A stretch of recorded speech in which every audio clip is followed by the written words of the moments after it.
عرفانی صاحب میرے استاد مرحوم کہتے ہیں میں 1945 میں جب ایران گیا 2 سال کے لیے، پاکستان جب تک بنا تو وہ تھے برٹش انڈین گورنمنٹ کے کلچرل ایمبیسیڈر اور پروفیسر آف انگلش مشہد میں. تو کہتے ہیں مجھے ایرانی پوچھتے تھے آغا گاندھی شیعہ ہست کہ سنی ہست؟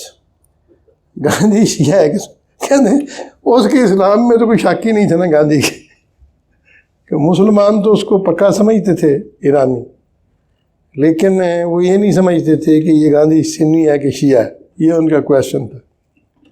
کہتے ہیں مجھے ایک سید خاندان کی نا خاتون ملی، تو میں نے کچھ پوچھا آپ کا نام کیا؟ کہتی ہے میرا نام ہے مسز ہنسراج. میں نے ہنسراج تو ہندو ہے. کہتے ہیں وہ ہندی ہے نا اور تم بھی ہندی ہو. تو کہتے ہیں ان کو یہ بھی پتہ نہیں تھا، اتنے شریف اور سادہ لوگ تھے، کہ ہندی اور ہندو میں فرق کیا ہوتا ہے. ان کا خیال تھا کہ انڈیا میں سارے مسلمان رہتے ہیں، جو ان کی کتابوں میں پڑھایا جاتا تھا ان کو کہ وہاں اتنے اتنے بڑے شعراء ہوئے ہیں فارسی کے، تو وہ سمجھتے تھے کہ سارے ہندی اور ہندو ایک ہیں. تو یہ ایک طرح کا کیپٹلزم ہے جو ہماری ساری شخصیات کو جو ان کو ڈسٹورٹ کر کے پیش کیا گیا. اب جیسے کہ میں نے آپ کو بتایا حضرت مریم الزمانی کا، اب اتنے زیادہ دلائل ہیں ان کے اسلام کے حق میں، یعنی سب سے زیادہ اگر کسی مغل خاتون نے مسجدیں بنائی ہیں اور مدرسے بنائے ہیں تو حضرت مریم الزمانی نے بنائی ہیں، اور لاہور میں بھی ان کی مسجد ہے. اپنا بیٹا جو ہے جہانگیر جو بادشاہ ہے، اپنی کتاب دوسرے جہانگیر میں اپنے والدہ کا نام مریم زمانی لکھتا ہے، اور پھر ان کی قبر بھی موجود ہے اسکندرہ میں، اکبر کی قبر کے بالکل قریب حضرت مریم زمانی کی، اور اس کے اوپر آیتیں بھی لکھی ہوئی ہیں، تعویذ کے اوپر فارسی کے اشعار بھی لکھے ہوئے ہیں. اور میں نے بھی جا کے دعائے مغفرت کی تھی کہ ایک خاتون جو مسلمان ہے، ان کی بڑی کنٹریبیوشن ہے اسلام کے لیے، اور ان کے کہیں نام کے ساتھ جودہ بائی کا لفظ آیا ہی نہیں ہے کسی جگہ، کسی بھی تاریخ میں.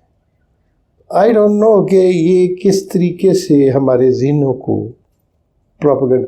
یہ کوئی نہیں کہتا کہ اس نے اتنی مسجدیں بنوائی تھیں، یہ کہتے ہیں کہ جی اس نے قلعے کے اندر مندر بنایا تھا اور بت پوج رہی ہے، وہ فلم میں یہ دکھا رہے. تو یہ اسی طرح میں نے جیسے غالب کا جب آپ کو پڑھایا تھا تو میں نے کہا تھا کہ مرزا صاحب کا بھی یہ بدقسمتی ہے کہ ان کی شخصیت کو بھی جوکر کی طرح پیش کر دیا گیا، لوگوں نے ایکسیپٹ کیا ہوا ہے. اس لیے تھوڑا سا محتاط ہونے کی ضرورت ہے جو کچھ آپ پڑھتے ہیں، اسپیشلی انڈین میڈیا کا. ایک وردہ کمیشن بنا تھا کوئی 1937 میں، جب انڈیا میں 6 صوبوں میں کانگریس کی حکومتیں تھیں، تو اس کے مسلم لیگ نے اس کا بائیکاٹ کیا تھا اور بڑا سخت احتجاج کیا تھا. کسی نے کہا جی کیوں کیا ہے؟ تو پتہ یہ چلا کہ اس سلیبس جو انہوں نے بنایا انڈیا کا، اس میں یہ تھا کہ مسلمانوں میں صرف نام شامل کیے جائیں، مسلمانوں میں امیر خسرو کا، اکبر کا، دارا شکوہ کا اور بھگت کبیر کا، حتیٰ کہ بابا نانک کو بھی مسلمان کے صف میں انہوں نے شامل کیا. تو وہ مسلمان جو تم تراک کے ساتھ جنہوں نے حکومت کی، یا اورنگزیب یا بابر، شاہجہاں، ان کے نام جو ہیں بالکل نکال دیں، ان کے سارے کارناموں کی کہیں پہ بھی تفصیل نہ ہو. تو اس کے خلاف مسلمانوں نے یہ احتجاج کیا تھا. اور ہندوؤں میں وہ جو سخت گیر قسم کے لوگ تھے یا مسلمانوں کے دشمن بھی تھے، پرتھوی راج وغیرہ، ان کے پورا سلیبس میں شامل کیا گیا. تو یہ اس وقت تھا جب ابھی پاکستان نہیں بنا تھا اور مسلم لیگ نے اس پہ احتجاج کیا تھا. تو میرے کہنے کا مطلب یہ ہے کہ آپ لوگ انڈین فلم اور انڈین ڈرامہ اور ان کی رائٹنگز کے بارے میں انتہائی محتاط ہو جائیں کہ آپ کی تاریخ کو مسخ کر کے ڈسٹورٹ کر کے پیش کیا جا رہا ہے اور پیش کرنے کی کوشش کی جا رہی ہے. یہ میں نے ایسی چونکہ ایک بچی جو اب نہیں ہے، 33-34 سال کی ہے، جب میرے قابو آئی تھی، جب سے اس سے میرا رابطہ ہوا تھا، اس کو 12-13 سال کی تھی، 8ویں جماعت میں پڑھتی تھی. اب تو پڑھاتی ہے ادھر کراچی یونیورسٹی میں. تو اس نے اس پوائنٹ کو ہائی لائٹ کیا میرا لیکچر سن کے. اب آج جہاں ہم پہنچے ہیں، یہ حضرت اقبال چلتے چلتے اس آسمان پہ آ گئے ہیں جہاں کشمیر کا ذکر آئے گا۔ اب یہاں پہ ان اشعار میں جو آگے آئیں گے یا یہ مضامین، علامہ کے اپنی جو کشمیریت ہے وہ ابھر کے سامنے بھی آ جاتی، اور کشمیر کے مسلمانوں کا جو حال آج ہے یا اس وقت تھا یا ان کا جو ماضی تھا، اس کی ایک انہوں نے تاریخ بیان کی ہے کشمیر کے اندر۔ تو کشمیر کا جہاں تک تعلق ہے، کشمیر پریڈومیننٹلی بدھسٹ تھا، بدھوں کا علاقہ تھا۔ یہ میں نے دیکھا، ہندو بھی اس میں بدھوں کو دبا کے قابو کرنے کی کوشش کر رہے تھے، حتیٰ کہ ایک بدھ رولر جو تبت سے تھا، رنچن دیو، وہ وہاں کا راجا تھا، اور رنجن دیو نے اسلام قبول کر دیا تھا۔ کوئی شک کی بات نہیں ہے کہ رنجن دیو مسلمان ہو گیا تھا، بدھ تھا اور رولر تھا۔ لیکن یہ نہیں میں کہتا کہ ہندو رولر نہیں تھے، ایک آدھ ہندو رولر بھی تھے، لیکن یہ نہیں تھا کہ کشمیر مسلمانوں کے آنے سے پہلے ہندو تھا، چونکہ بدھسٹ تھے۔ اس لیے ماس کنورشن اتنی کوئک اور جلدی ہوئی ہے کشمیر میں اسلام میں کہ 2 پیٹرن ہوتے تھے انڈیا کے اندر۔ ایک پیٹرن تو یہ تھا نا کہ ایک محلہ ہے، اس میں 8-10 مسلمان ہو گئے ہیں، 100 ہندو ہیں، تو مسلمانوں نے اپنی ضرورت کے لیے ایک مسجد بنا لی ہے اور مندر بھی رہا ہے، ایک پیٹرن ہے۔ دوسرا پیٹرن یہ ہے کہ سارا ہی محلہ مسلمان ہو گیا ہے، تو انہوں نے ڈیسائیڈ کیا ہے پنچایت نے مل کے کہ جی اس مندر کی کیا ضرورت ہے، اب اس میں نماز پڑھتے ہیں۔ یعنی یہ میں آپ کو حقیقت بتا دوں، میں روزے کے ساتھ ہوں، زبردستی کوئی مندر نہیں گرایا ہم نے۔ اگر مندر کوئی کنورٹ ہوا ہے تو اس کی یہ وجہ ہے، اور ہندوؤں کے ہاں بھی ہوا کہ انہوں نے بدھوں کے مندروں کو یا ڈیمالش کیا ہے یا کنورٹ کیا ہے جب بدھ ختم ہو گئے ہیں۔ یہ بھی میں آپ کو دکھاؤں گا اس کے ہاں۔ اور تیسری چیز یہ ہوئی ہے کہ کشمیر واحد صوبہ ہے یا ریاست ہے جہاں پہ ویلی کے اندر مسجدیں جو ہیں وہ بدھوں کے پگوڈا کی طرح نظر آتے ہیں۔ گنبد اور مینار کا وہ کانسیپٹ نہیں ہے جو باقی علاقے میں۔ وجہ یہ تھی کہ پگوڈا جو تھے بدھوں کے وہی کنورٹ کر دیے گئے اس مسجد میں، اور یہ نہیں ہوا کہ مسلمانوں نے قبضہ کیا ہے، خود ہی لوگوں نے فیل کیا، پورے شہر نے، پورے محلے نے، کہ اب ہم نے اس کا کیا کرنا چاہیے، اس میں نماز پڑھتے ہیں۔ مندر کو کنورٹ کرنا تھوڑا سا مشکل تھا کیونکہ مندر بڑے تنگ ہوتے ہیں، چھوٹے چھوٹے کوریڈور اندر ادھر بت رکھے ہوتے، مسجد نہیں بنا سکتے۔ لیکن بدھوں کے پگوڈاز جو تھے وہ تھوڑے سے کھلے ہوتے تھے، خانقاہوں کی شکل کے، وہاں نماز پڑھی جا سکتی تھی۔ اس لیے اب تک مسجدوں میں اس طرح وہ شکل جو ہے وہ اسی طریقے سے۔ تیسری چیز یہ ہوئی ہے کہ جو بدھزم ہے اس کے اثرات صوفزم پہ بہت زیادہ ہوئے۔ ابھی ایک فرقہ ہے جو آپ کے بلتستان میں ہے، نور بخشی، اور نور بخشیوں کے 2 حصے ہیں، نور بخشی شیعہ، نور بخشی صوفی۔ جو نور بخشی صوفی ہے ان کے اوپر بدھ مذہب کے ابھی تک اثرات ہیں، اس میں کوئی شک والی بات نہیں، پریکٹسز میں اور دوسری چیزوں کے اندر بدھزم کے۔ تو ان کے اسلام میں بھی بدھزم کے اثرات رہے ہیں کشمیر کے اندر over the period of time, اور گریجولی وہ ختم ہو گئے۔ لیکن کشمیر کے اندر اگر کسی نے اسلام کی حقانیت کو پیش کیا ہے ڈٹ کے، تو اللہ تعالیٰ میری کرامت کرے، وہ سید علی حمدانی امیر کبیر جو ایران سے اپنے 900 ساتھیوں کے ساتھ آئے تھے، اور انہوں نے اس جگہ کی کایا پلٹ دی، اگرچہ اس سے پہلے بھی۔ اب اقبال نے جو کشمیر کا ذکر کیا، میں نے ایسے ہی ساقی نامہ اقبال کا دکھایا ہے، اس کو بعد میں پہلے بھی میں نے پیام مشرق میں پڑھایا ہے۔ ایسے میں نے کہا کہ اقبال نے صرف یہاں پہ مینشن نہیں کیا کشمیر کو، یہ ساقی نامہ بھی انہوں نے کشمیر کے شاہی باغ میں، سری نگر میں باغ ہے بڑا خوبصورت، باغ دلگوش، وہاں جا کے انہوں نے یہ پڑھا تھا، اور بڑی خوبصورت انداز سے اس میں جو وہی ان کا انداز ہے پرشین کا، باغ کی تعریف ہے، ویلی کی پہاڑوں کی، محبوب کی تعریف ہے. یہ جو اشعار ہیں میں صرف ان پہ توجہ دوں گا. یہاں پہ اقبال کہتے ہیں کہ کشیری کہ بابندگی ہو گرفتے، بتی می تراشت سے سنگ مزاری، کہ کشمیر کو غلامی کی اتنی عادت پڑ گئی ہے کہ مزار کے پتھروں سے تراش تراش کے بت بنا کے ان کو پوج رہے ہیں.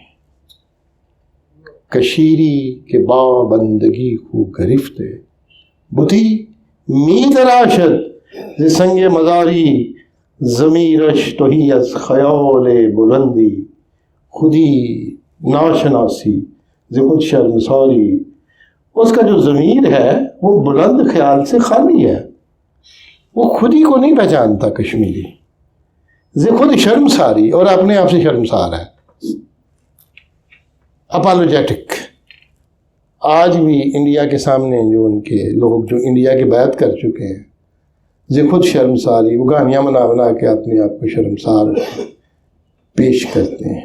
اپنے آپ خودی ناشناسی، اپنی خودی کو پہچان نہیں رہے. اور پھر کہتے ہیں بریشم قبا خواجہ از محنت ہو، نصیب تنش جامع تار تاری، کہ اس کی کشمیری کی محنت کی وجہ سے جو خواجہ ہے، امیر آدمی ہے یا مالک ہے جس نے چیز خریدی ہے ان کی محنت کی بنائی ہوئی چیز، اس نے بریشم قبا، اس نے ریشم کی قبا پہن لی ہے، انہی کی محنت سے بنائی ہوئی. خواجہ نے تو پہن لی. نصیب تنش جامع تار تاری، لیکن اس کے جسم کے نصیب ابھی بھی تار تار لباس ہے. اقبال فرماتے ہیں کہ نہ در دیدہ یہ او فروغ نگاہی، نہ در سینہ یہ او دلے بھی قراری، نہ اس کی آنکھوں میں نگاہ کی چمک ہے اور نہ اس کے سینے میں کوئی بے قرار دل دھڑک رہا ہے. اور پھر کہتے ہیں اقبال اسی فارسی کے انداز میں جو ساقی نامہ کا، میں نے یہ جو کتاب لکھی ہے جو ہمارے محترم بزرگوں نے اس پہ بیٹھے ہوئے ہیں، کیا کہوں، اقبال نقشہ افطرنگ جو دی ہوئی ہے اقبال اکیڈمی کو، اس میں 60-70 پیجز اس پہ ہیں ساقی نامہ پہ. میں نے پوری ساقی نامہ کی تاریخ کو ٹریس کیا ہے کہ فارسی میں کیا تھی اور اقبال نے کہاں سے اس کو لیا ہے، اور ایگزیکٹ اس کی دھنی کیا ہے، اس کی میننگ کیا ہے، اور اس کا کیا ہے.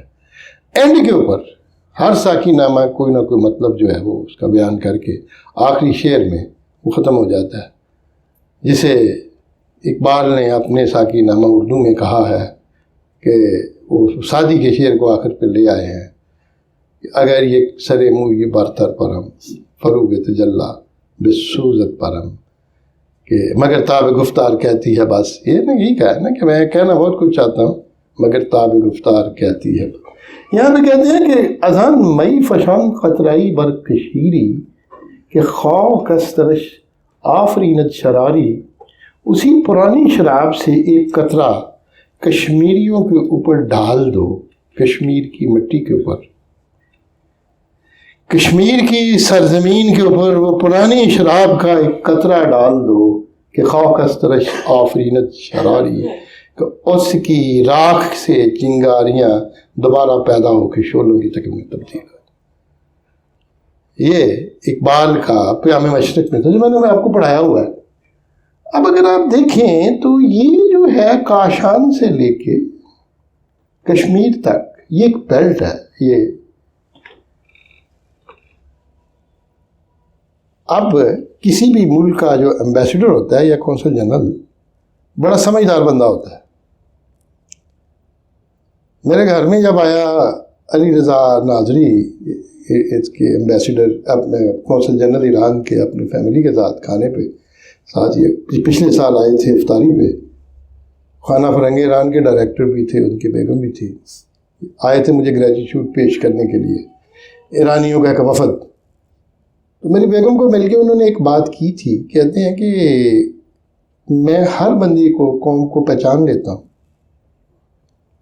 کہ کون سی قوم کا ہے، اور ایرانیوں کو تو میں پہچانتا ہوں نا، کیونکہ ایران کا کونسل جنرل ہے، میں ان کا پیٹرن ہوں، رسپانسیبل ہوں. لیکن میں ایرانیوں کو اور کشمیریوں کو نہیں پہچان سکتا، مجھے ایک ہی لگتے ہیں یا میں غلطی کھا جاتا ہوں. کہتے دیر از سم ریزن کہ یہ ایک ہیں. اور شہنشاہ ایران نے، رضا شاہ پہلوی نے، ڈاکٹر عرفانی جب میرے استاد چھوڑ رہے تھے ایران، تو ان کو بادشاہ سے میسج آیا کہ شہنشاہ آپ کو ملنا چاہتے ہیں، فیئر ویل آپ تشریف لائیں. تو کہتے ہیں میں اپنی کتابیں لے کے، فوٹو بھی ہے میرے پاس، کتابیں لے کے بادشاہ کے پاس پہنچا. ایک عرفانی صاحب کی کتاب ہے تذکرہ شعرائے فارسی کشمیر، تذکرہ شعرائے فارسی کشمیر، کشمیر کے فارسی شعراء کا تذکرہ. اس کا نام رکھا ہے، کہتے ہیں میں نے ایران صغیر، لٹل ایران، ایران صغیر یعنی تذکرہ شعرائے فارسی کشمیر. تو کہتے ہیں شہنشاہ نے کتاب اٹھائی، بڑی خوبصورت، اس سے بڑا مسکرایا. مجھے کہتا ہے کہ یہ کشمیر کو ایران صغیر کہنے کا خیال کیسے آیا؟ کہتے ہیں میں نے پھر اقبال کا شعر پڑھا، کل جسے اہل نظر کہتے تھے ایران صغیر، آج وہ کشمیر ہے محکوم و مجبور و اسیر. تو اقبال نے ایران سے، اور دوسروں نے بھی کہا ہے. تو دیر از سم تھنگ، یہ ایسے نہیں ہے کہ وہ بھی کہہ رہا ہے، بادشاہ بھی کہہ رہا ہے، عرفانی صاحب بھی کہہ رہے ہیں، میں بھی کہہ رہا ہوں، دوسرے بھی کہہ رہے ہیں. اور پھر کشمیر کے اندر فارسی کے اثرات سب سے زیادہ ہیں اس وقت بھی ان کی زبان کے اوپر، وہ جو الفاظ بولتے ہیں، اور ان کو مسلمان کرنے والے بھی ایرانی ہیں. تو دیر از سم لنک بٹوین دیم. اور ایک کاشغر کو دیکھیں، اقبال یہ کہتے ہیں کہ کاشغر سے لے کے، کسی جگہ سے لے کے، وہی چیز جو ہے وہ ایک ہی وادی ہے جو اس سارے علاقے کے اوپر نبینی کے از کاشغر تاب کاشان ہمن ایک نواب آلد از ہر دیاری. کاشغر اس وقت ویسٹ چائنا میں ہے. اقبال اس جگہ کہتے ہیں نبینی، تو نہیں دیکھ رہا کہ از کاشغر تاب کاشان، کاشغر سے لے کے اس کاشان کے شہر تک جہاں میں ایرو لے کے گیا ہوں، ہمان ایک نواب آلد اثر دیاری، ہر دیار سے ایک ہی آواز اٹھ رہی ہے، اور وہ ہم نوا بھی ہیں، ہم نغمہ بھی ہیں. اسی کے اثرات ہیں فارسی کے، جو کاشغر سے لے کے کاشان تک آپ کو نظر آتے. یہ جو وحدت ہے دلوں کی، چہروں کی، ان کی یک رنگی، یک سوئی، یک نوائی.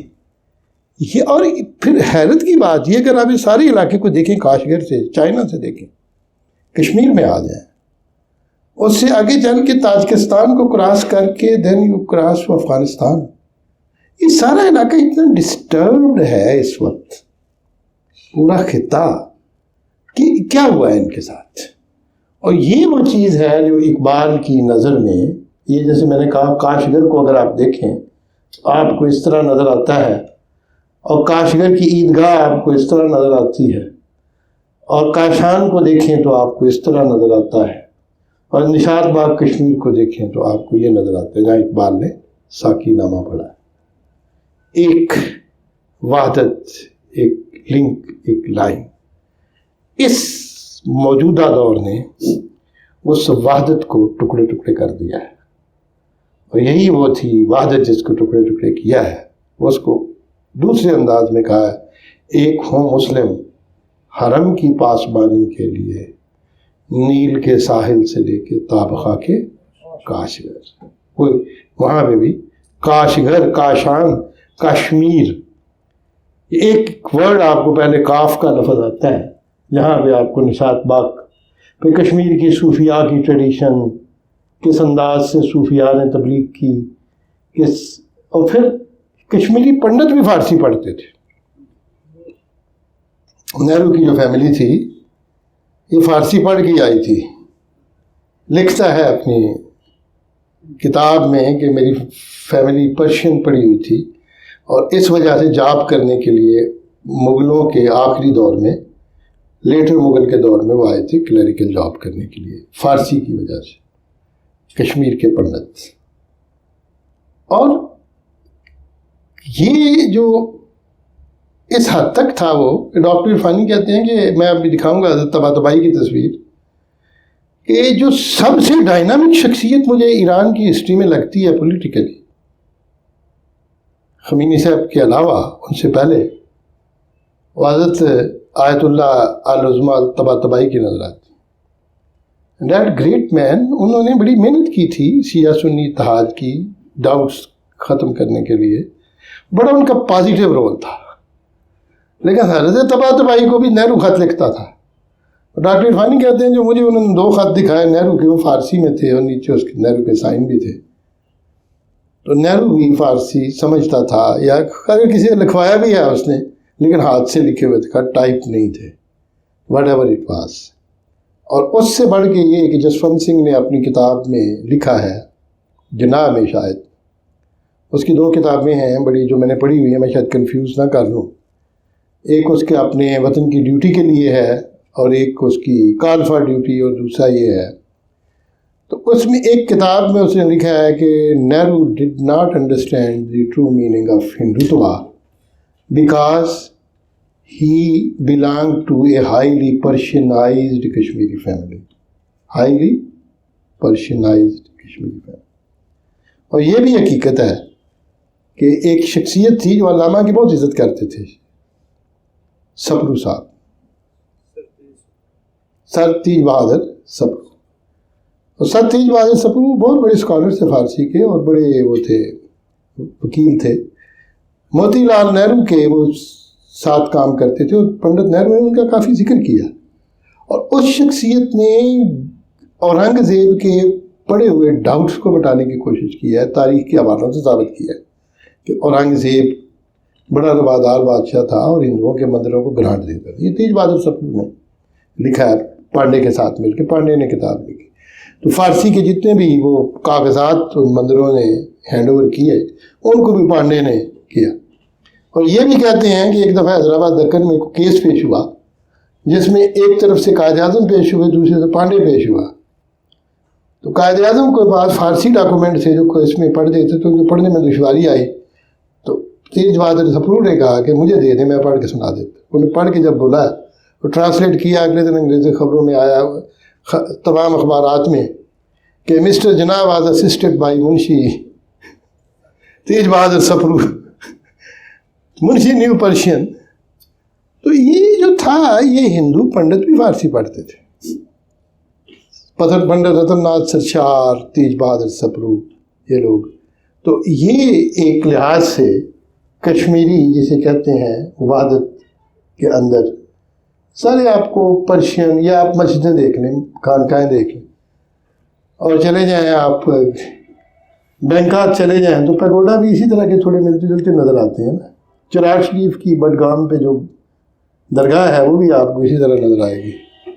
یہ جو میں آپ کو کہہ رہا تھا کہ بدھزم سے اسلام میں جو کنورشن ہوئی ہے، اور پھر خیر میں نقشوں میں بھی نہیں جانا چاہتا، لیکن یہ پرابیبلی جگہ ہے کلگام کی، جس کے پاس سے حضرت علامہ اقبال کی فیملی آئی ہے کشمیر سے. اور اسلام جو ہے یہ 1 صدی ہجری میں کشمیر میں پہنچ گیا ہے. اور تاجر آئے تھے جن میں حمیم نام تھا، جن کے سیرین تھے، سما ان کا والد تھا، اور جیسیا ان کے ساتھ تھا جو راجہ داہر کا بیٹا تھا. یہ ایک پنڈت، وہ چونکہ ہندو برہمن تھے، Raja Dahir was only example اس فیملی کی جو برہمن تھے. ادروائز کشتری ہوتے تھے یہ لوگ عموماً جو رولر ہوتے تھے. تو اس کے ساتھ یہ کشمیر میں آئے تھے. انہوں نے ایک مسجد بھی بنائی تھی، اور کافی لوگوں نے وہاں عزت کی تھی کشمیر میں. محمد بن قاسم ملتان تک آیا ہے لیکن کشمیر کو ٹچ نہیں کیا. اور محمد بن قاسم اگر دمشق ان کو واپس بلا کے مار نہ دیا جاتا پولیٹیکلی بنی امیہ کی طرف سے، جو ان کے بنی ثقیف اور بنی امیہ کا اختلاف تھا پرانا اس کے زیر نظر، تو شاید وہ کشمیر تک پہنچ جاتے. لیکن محمود غزنوی نے 2nd decade of 11th century AD، Mahmood Ghaznavi بھی اس کے پاس سے گزرا ہے، لیکن وہاں کشمیر میں اینٹر اس لیے نہیں ہوا کہ ایک تو وہاں کا جو لاہور کوٹ کا قلعہ تھا وہ بڑا مضبوط تھا، دوسرا برف پڑ گئی. تو انہوں نے کہا جی برف کھانے کے بجائے ہم آگے جائیں گے. اور 13ویں صدی میں عیسوی میں اسلام کشمیر میں آیا ہے، اور شاہ دیو کا زمانہ تھا، ایک رولر تھا، لاسٹ ہندو رولر تھا کشمیر کا، اور اس کے زمانے میں اسلام انہوں نے قبول کیا.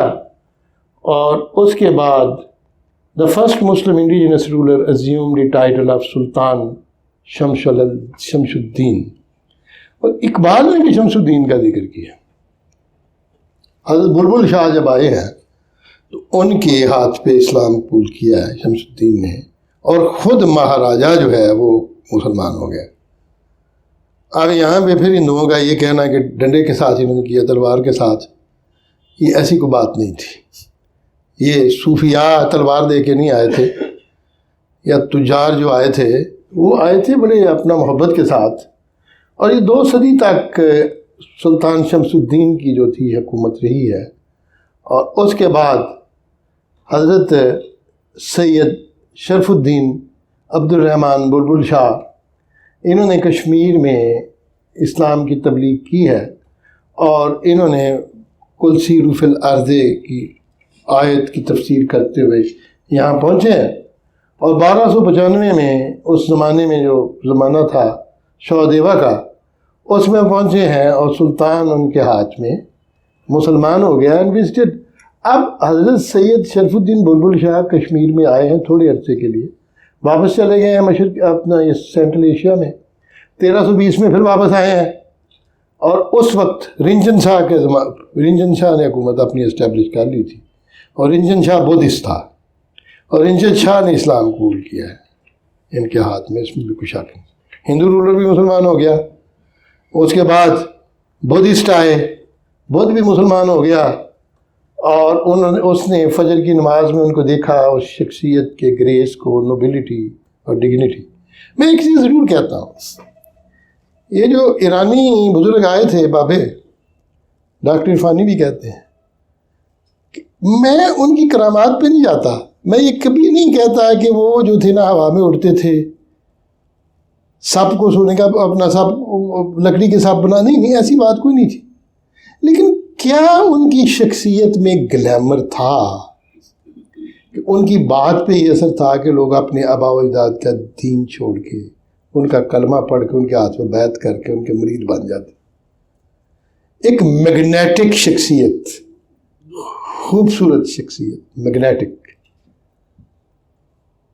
وہ یہ لوگ آئے، اور ان لوگوں کی شکل، یہ صورت ہی ایسی تھی، ان کے اندر کی نیکی اور شرافت جو چہرے سے جھلک رہی تھی، سفید داڑیاں، خوبصورت پگڑیاں، ہاتھ میں قرآن. اور لوگوں نے ان کے ہاتھ میں ان کی بات سن کے ان کی بیعت کرنا شروع کر دی. اور پھر تقریباً 10,000 کے قریب انہوں نے مسلمان کیے. آج اگر آپ دیکھیں تو یہ ان کے دوبارہ کشمیر میں آئے، دفن ہوئے، ان کی قبر ہے، مزار ہے. اور پھر آپ دیکھ لیں کہ یہ مزار بھی بدھوں کے پگوڈا کی طرح ہی ملتے ہیں آپ کو. اس طرح کنونشنل آپ کو مسجدوں کے گنبد نظر نہیں آتے اسی طریقے سے. اچھا، یہ ایک اور ہے، شنکراچاریہ مندر ہے، یہ ایک سری نگر کے پیچھے ہے، تخت سلیمان کے ماؤنٹین پہ. اور یہ خود ہندو کہتے ہیں کہ یہ بدھوں کا پگوڈا تھا جس کو ہندوؤں نے مندر میں تبدیل کیا. اس کی شکل دیکھیں، وہ بھی آپ کو پگوڈا ہے نا، بالکل یہ مندر والی تو شکل ہی کوئی نہیں نا. یہ جو کانسیپٹ تھا اس طرح کا، یہ اب انہوں نے مندر خود بنایا ہندوؤں نے. جان برک جب گیا ہے وہاں پہ 1868 میں، تو اسے خود لکھا ہے former Buddhist temple on the summit of the Takht Sulaiman. اور پھر یہ، اور حضرت شرف الدین بلبل شاہ جو ہیں، انہوں نے اسلام کی جب تبلیغ کی ہے تو اسلام کی سب سے بڑی خوبی یہ تھی، اسلام ذات پات کے خلاف تھا، رنگ کے خلاف تھا، نسل کے خلاف تھا. اسلام کے اندر جو اخوت، برابری، انسان کے اندر کوئی چھوٹا بڑا نہیں تھا، سب جو مسلمان ہو جائے وہ برابر ہو جاتا تھا. اور یہ سب سے بڑی بات یہ تھی کہ اس نے، اس ریلیجین نے ایکویلٹی کا، برابری کا سب کو پیغام دیا. کوئی کسی قسم. یہ دس از دی اسلام کی سب سے بڑی خوبی اگر بیان کی جائے تو وہ انسانیت کی برابری اور انسانیت کی رسپیکٹ ہے، آنر. کوئی اور ریلیجین کتنے بھی آپ دیکھ لیں کسی پریکٹس میں انسان کو برابری کے حقوق نہیں دیتے. نیدر زورویسٹرینزم، ہندوازم تو بالکل الٹا ہے. زورویسٹرینزم میں بھی یہی حال تھا، 4 طبقات تھے، اور کرسچنز نے بھی کالوں کے علیحدہ مندر بنائے اور سفید کے علیحدہ. اس کے بعد انہوں نے جو لوگوں کے اندر توہمات تھیں رسومات کی، اس کے خلاف مقابلہ کیا، اور پھر انہوں نے جو غریب لوگ تھے ان کی مدد کی ہے، لنگر لگا دیے، بھوکوں کو کھانا کھلایا، اور پھر وہ فوت ہوئے ہیں وہاں پہ دفن ہو گئے. اب یہ جو شخصیت ہے یہ آئے ہیں ہمدان سے، ایران سے، سید خاندان کے تھے.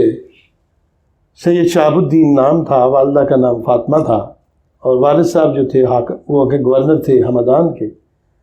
آپ 1314 میں یعنی 714 ہجری میں پیدا ہوئے ہیں، اور آپ کی تعلیم جو ہے انہوں نے کہ ماموں علاء الدین سمنانی نے کی ہے، جو سمنان کے حاکم تھے 7 والے شہر میں.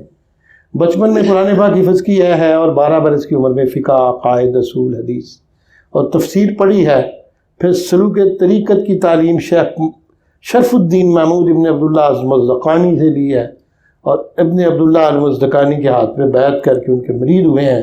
سلسلہ کبریہ میں ابو البرکات شیخ تقی الدین سے بھی آپ نے فیض حاصل کیا ہے. علوم ظاہری سے باطنی سے فارغ ہو کے آپ شیخ محمود مزدقانی کے حکم سے دنیا کی سیر کے لیے گئے ہیں، اور 21 برس سفر کرتے رہے ہیں، جس کے دوران انہوں نے 12 حج کیے ہیں. اور سب سے جو امپورٹنٹ ان کا ہے سفر وہ کشمیر کا ہے. کشمیر میں اگرچہ اسلام آ چکا تھا، لیکن ابھی تک حالات یہ تھے کہ وہاں کا جو سلطان تھا مسلمان اس وقت، اس کے عقد میں 2 سگی بہنیں تھیں، اور بھی بڑی رسومات غلط تھیں، اور بادشاہ کے کہہ کہ ایک بہن کو طلاق دلائی، اور اس کے بعد انہوں نے ان کے عقائد کی اصلاح بھی کی جو وہ لوگ تھے. اب میں ان کو کہتا ہوں فاؤنڈر آف اسلام ان کشمیر، اور سلطان سکندر نے ان کے زیر اثر بہت ساری مشرکانہ جو رسومات تھیں وہاں پہ، اور مسلمانوں کے اندر بھی تھیں، یعنی نشہ اور دوائیوں کا ممنوع قرار دیا، اور ستی کی پریکٹس جو تھی اس کو انہوں نے ختم کیا. اب حضرت علی منانی جو ہیں یہ بڑے اسکالر تھے، کوئی 170 کے قریب انہوں نے کتابیں لکھی ہیں، اور آدھے فتیہ ان کی کتاب ہے جو اسلام کے فنڈامنٹل کے بارے میں ہے. ابھی تک مسجدوں میں اور خانقاہوں میں اور درگاہوں میں بلند آواز سے اس کو پڑھا جاتا ہے. پھر 40 اسرار ان کے 40 سیکریٹس ان کی کتاب ہے، جس میں اور بے شمار کے ساتھ جب آئے ہیں تو ایک لائبریری بھی لے کے آئے ہیں، بہت ساری کتابیں، خالی نہیں آتا ہے. بابے جب آئے ہیں تو ساتھ اپنے جانوروں کے اوپر، گھوڑوں کے اوپر جب بھی کتابوں کے انبار دے کے آئے ہیں کہ ہم نے وہاں پہ لائبریری بنانی ہے. پھر انہوں نے مدرسے بنائے ہیں، اور پھر انہوں نے لوگوں کو انڈسٹری سکھائی ہے. جو 900 بابے آئے تھے نا، کسی نے قالین بافی کی تربیت دی، کسی نے شال بافی کی، کسی نے لکڑی کے کام کرنے کی. سارے کے سارے ایرانی ہنر جو ہیں انہوں نے کہا مسلمان ہو جاؤ، ووکیشنل کالج کھول دیں گے، آپ کو ٹریننگ دیں گے، آپ کی خوشحالی بھی آئے گی. اسلام جو ہے ایجوکیشن بھی لایا، ساتھ انڈسٹری بھی لایا ہے اور ہنر بھی لایا ہے. یہ کشمیر کے اندر ان بزرگوں کی کنٹریبیوشن تھی. اور انہوں نے کہا ہے کہ انسان، ان کا جو نظریہ ہے کہ انسان اس دنیا میں جب پیدا ہوتا ہے تو وہ انڈیپینڈنٹ نہیں ہوتا، وہ محتاج ہوتا ہے. ہر انسان دوسرے کا محتاج ہے، اس لیے ہر ایک کو چاہیے کہ دوسرے کی مدد کریں. معاشرہ میں کوئی شخص اکیلا نہیں رہ سکتا، ہر معاشرے کا شخص دوسرے پہ ڈیپینڈنٹ ہے، اور ہر ایک کو چاہیے کہ اپنا حق ادا کرے اور اس کی خدمت ادا کرے. اور اس کے بعد انہوں نے کہا ہے کہ بادشاہ کو یہ کہا، سلطان کو، سکندر کو، کہ مسلمانوں کی ضروریات پوری کرو، کہ یہی سب سے بڑی عبادت ہے. سب سے بڑی عبادت مسلمان کی ضرورت پوری کرنا ہے. یہ کوئی نہیں ہے نفل کتنے پڑھتے ہو، نمازیں کتنے پڑھتے ہو، کیا نہیں. اور پھر حضرت سب سے پہلے 774 ہجری میں آئے ہیں یہاں پہ، ملا علاء الدین پورہ میں قیام فرمایا ہے. اس کے بعد پھر چلے گئے ہیں، پھر آئے ہیں اینڈ کے اوپر آج تاجکستان کی ایک جگہ پہ ان کی قبر ہے، وہاں پہ مدفون ہے. ایران سے آئے ہیں. اور اس کے بعد کوڈ آف کنڈکٹ انہوں نے سکھایا ہے کہ انسان کے جو ایک نیکی کی زندگی ہے وہ اس کی نجات کا راستہ ہے، اور اس کے بعد حلال کی روٹی کمانی اور اس کو اللہ کی راہ میں خرچ کرنا کے علاوہ کوئی اور چیز نہیں ہے. اور اس کے بعد تقویٰ یہ ہے کہ اپنے دل کے اندر اللہ کے وجود کو بسا لو اور دل کے اندر اللہ کے سوا کچھ بھی نہ ہو. اور سالک کو چاہیے کہ اس کے کام جو ہیں وہ لوگوں کی برائیاں بیان نہ کرے، اور اس کے بعد لوگوں جس نے کہا اے بست بزرگ بر کشیدن خدرا بس جملہ یہ خلق بر گزیدن خدرا. سب سے بڑا عیب یہ ہے کہ اپنے آپ کو بڑا بن کے پیش کرنا اور اپنے آپ کو مخلوق کے اندر برگزیدہ قرار دینا کہ میں ہوں پیر، باقی سارے دوزخ کا جہنم کا مال ہے، میری عزت کرو کہ میں بڑا کچھ ہوں. انہوں نے کہا یہ اسلام کے سب سے بڑا عیب ہے. اور ازمرت مکے دیدے بے باید آموک دیدن ہمیں کثرا ورنہ دیدن خدرا. جو کچھ تو نے دیکھنا ہے لوگوں کی آنکھوں کی پتلیوں سے پڑھو اور ہر ایک کو دیکھو، لیکن اپنے آپ کو نہ دیکھو، اپنی ذات کی بڑائی بیان نہ کرو. اب انہوں نے سالک کی تعریف کی، جو شخص رستے پہ چل کے کمال پہ پہنچتا ہے. پھر انہوں نے کہا کہ مراقبہ جو ہے اور روزے رکھنا یہ بڑا امپورٹنٹ ہے، لیکن اتنا بھی کام نہیں کھانا چاہیے کہ آپ کمزور ہو کے مر جاؤ. اللہ کا ذکر کرو، اور ذکر جلی جو ہے کلمہ شہادت ہے وہ بلند آواز میں پڑھو، اور ایسے پڑھو کہ آپ کے اعضاء بھی جو ہیں وہ بھی کلمہ پڑھنا شروع کر دیں. اسی اقبال نے کہا نا لا الہ گوئی بگو از روی جان تاؤ میں تو آید بوئی جان. یہ اقبال نے ایگزیکٹلی حضرت شاہ ہمدان کے اس تعلیمات کو بیان کیا ہے.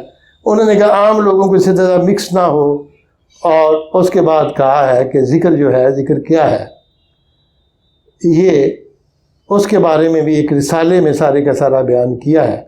انہوں نے کہا ہے کہ یہ سورہ المنافقون کی جو آیت نمبر 9 ہے، یا ایھا الذین آمنوا لا تلھکم اموالکم ولا اولادکم عن ذکر اللہ ومن یفعل ذلک فاولئک هم الخاسرون. اے ایمان والو، تمہارا مال اور تمہاری اولاد کہیں تمہیں غافل اللہ کے ذکر سے نہ کر دے، اور جو اللہ کے ذکر سے مال اور اولاد کے چکر میں پھنس کے اللہ کے ذکر سے غافل ہو گیا وہ خسارے میں چلا گیا. اس آیت پہ انہوں نے اپنی بیس کی. پھر انہوں نے ذکر ظاہری کا ذکر کیا، دعا کا، سبحان اللہ والحمد للہ ولا الہ الا اللہ واللہ اکبر. اور اس کے بعد ربنا لا تزغ قلوبنا بعد اذ ہدیتنا وہب لنا من لدنک رحمۃ انک انت الوہاب. اے اللہ ہمارے دلوں میں پھر کجی اور ٹیڑھا پن پیدا نہ کرنا جب تو نے ایک دفعہ ہمیں ہدایت دے دی ہے، اور اپنے پاس سے ہم پہ رحمت نازل کرے، کیونکہ تو ہی بخشنے والا ہے، تو ہی سب کچھ عطا کرنے والا ہے. اور پھر انہوں نے ذکر کی سٹیجز بیان کی ہیں، اور لا الہ الا اللہ، لا الہ الا اللہ، شرک سے اپنے آپ کو ڈسوسیٹ کر لینا. اور اس کے بعد انہوں نے کہا ہے کہ سیکنڈ سٹیج وہ ہے کہ جب دل سے ذکر کرو کسی کو پتہ بھی نہ چلے کہ یہ ذکر کر رہا ہے. دل سے ذکر، کوئی بندہ آپ کے ذکر سے جو ہے باخبر نہ ہو سکے. اور قرآن اس ذکر کو کہتے ہیں وَاذْكُرْ رَبَّكَ فِي نَفْسِكَ تَضَرُّعًا وَخِيفَةً وَدُونَ الْجَهْرِ مِنَ الْقَوْلِ بِالْغُدُوِّ وَالْآصَالِ وَلَا تَكُن مِنَ الْغَافِلِينَ. اللہ کا ذکر اپنے نفس سے کرو، تضرعاً وخیفتاً، ڈرتے ہوئے اللہ سے، خفیہ بھی، خاموشی بھی. دون الجہر، جہر ہوتا ہے بلند آواز کے بغیر، دون الجہر بغیر، جہر سامنے آئے بغیر. من القول بالغدو، اللہ کے قول جو ہے صبح بھی کرو شام کو بھی کرو، اور اللہ کے ذکر سے کبھی غافل نہ ہو. واذکر فی نفسک تضرعا وخیفۃ ودون الجہر من القول بالغدو والآصال ولا تکن من الغافلین. تھرڈ یہ ہے، اس کے بعد ذکر حقیقی آ جاتا ہے. ذکر حقیقی میں آپ کا سارے کا سارا خلوص جو ہے وہ اللہ کی طرف مائل ہو جاتا ہے، اور آپ کو کچھ بھی یاد نہیں رہتا خدا کے علاوہ، اور سب چیزوں. اور اس کے علاوہ بھی کئی صوفیاء آئے ہیں جن کے میں نے نام آج نہیں لوں گا کشمیر میں. اور جب حضرت آئے ہیں تو شیخ کبیر، امیر کبیر، تو ان کے اس میں یہ نہیں کہتا کہ ساری چیزیں اقبال کے ساتھ، یہ مثلا حضرت ابن عربی کے فالوور تھے، اس میں بھی کچھ وحدت الوجود کے بھی قائل تھے، وحدت الوجود کا بھی انہوں نے ذکر کیا. اور پھر ان لوگوں کے ساتھ جو وحدت الوجود کے خلاف تھے، شیخ علاؤالدین دولہ سمنانی جو تھے وحدت الوجود کے، ان کے آپس میں کھٹ پٹ بھی تھی. اس وقت بھی ایسے گروپ تھے جو وحدت الوجود کے مخالف بھی تھے اور وحدت الوجود کے حق میں بھی تھے. حضرت نے کہا کہ یہ کائنات جو ہے یہ میکرو کازم ہے، یہ جہان، اور انسان مائکرو کازم ہے، انسان منی جہان ہے. بس گھر پہ رومی نے کہا نا، گھر پہ صورت حال میں اصغر توئی، پس میں مانی عالم اکبر توئی. اگرچہ شکل سے تو عالم اصغر نظر آتا ہے، مائکرو کازم، لیکن حقیقت میں تو میکرو کازم ہے. اور اسی کو زرتشت نے کہا تھا کہ نیکی اور بدی کی جو اٹرنل جنگ ہے وہ کائنات کے اندر بھی ہے اور انسان کے اندر بھی ہے. اندر سے بھی آپ نے باہر کرنا ہے، باہر سے بھی آپ نے صاف کرنا. انسان کا دل بھی جو ہے اس کے اندر بھی کائنات سمائی ہوئی ہے. تو اس نے یہ بھی حضرت کا کانسیپٹ تھا. اور اس کے بعد یہ شاہ ہمدان کی یہ قبر ہے جو حضرت کی وہاں پہ میں نے بتایا آپ کو تاجکستان میں ہے اس وقت. اور حضرت کی وجہ سے صنعت کی اتنی فروغ ہوا ہے. اب یہ جو بابے تھے نا، یہ اون کا لباس پہنتے تھے، ان کو اون کی چادریں بنانا کشمیری پشمینہ وہ ایران سے سیکھ کے آئے تھے. تو جب پشمینہ سازی شروع کی تو ایک تو کشمیر کے لوگوں کا جو سرد موسم تھا نا، لوگوں کو پتہ چلا کہ بڑا اچھا کپڑا ہے، تو کشمیر کے اندر اس کی مارکیٹ ہوئی، اور پھر انٹرنیشنل مارکیٹ پھر ایکسپورٹ ہونا شروع ہو گیا. اتنا بزنس چلا کشمیری صنعت کا، یہ پشمینہ کا، کشمیری جس کو کہتے ہیں کشمیرہ، کہ کشمیر ایک بہت بڑی طاقت بن گیا اس انڈسٹری کی وجہ سے جو ان بابوں نے یہاں پہ شروع کی تھی. اور اقبال کہتے ہیں خطے راو ان شوہ دریا آستین، داد علم و صنعت و تہذیب و دین. وہ شاہ جس کے آستین کے اندر سمندر چھپا ہوا تھا، اتنی بڑی آستین تھی، اپنی آستین میں سمندر لیے پھرتا تھا. اس نے کشمیر کو کیا دیا؟ داد علم و صنعت و تہذیب و دین. اس نے علم بھی دیا، صنعت بھی دی، انڈسٹری بھی دی، کلچر بھی دیا اور دین بھی دیا.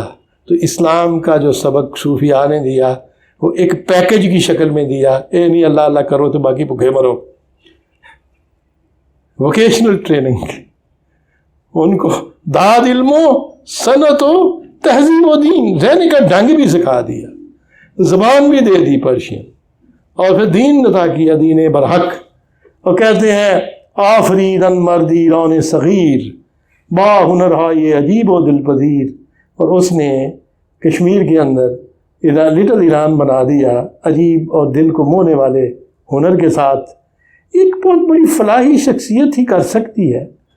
اور اس کو میں آگے چل کے، چونکہ اب ہم ادھر پہنچ گئے ہیں، تو ایک حضرت ہمدانی کے بعد غنی کشمیری کا ذکر میں کروں گا، ابھی اس کا بھی آئے گا.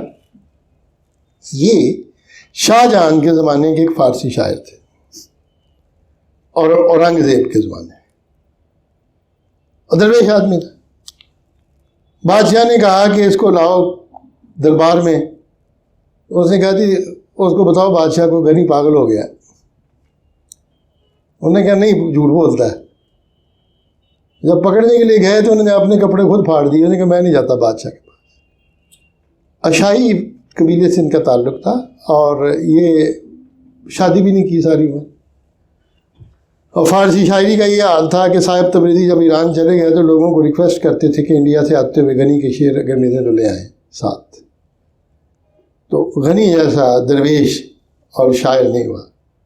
اب حضرت اقبال جب کشمیر میں جہاں پہنچے ہیں اس پہ جاوید نامہ پہ، اب دو شخصیات ان کے سامنے آ جاتی ہیں، سید حمدانی اور غنی کاشمیری. باقی شخصیات کا ذکر کرتے ہیں. اور غنی کے بارے میں یہ میں نے نظم جاوید نامہ سے نہیں لی، یہ میں نے لی ہے پیام مشرق سے شاید.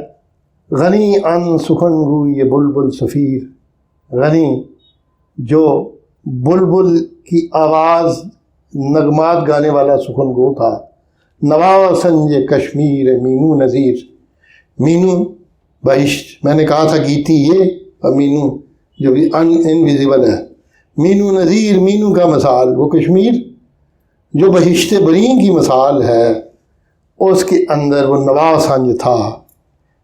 نوا نغمہ، سنج تولنا، بیلنسڈ کرنا اس کے اوپر میوزیکل انسٹرومنٹ کے اندر. نوا سنجے کشمیر مینو نذیر، جو اندر سرابود در بست داشت، جو رفتہ سراو تخت راوا گذاشت.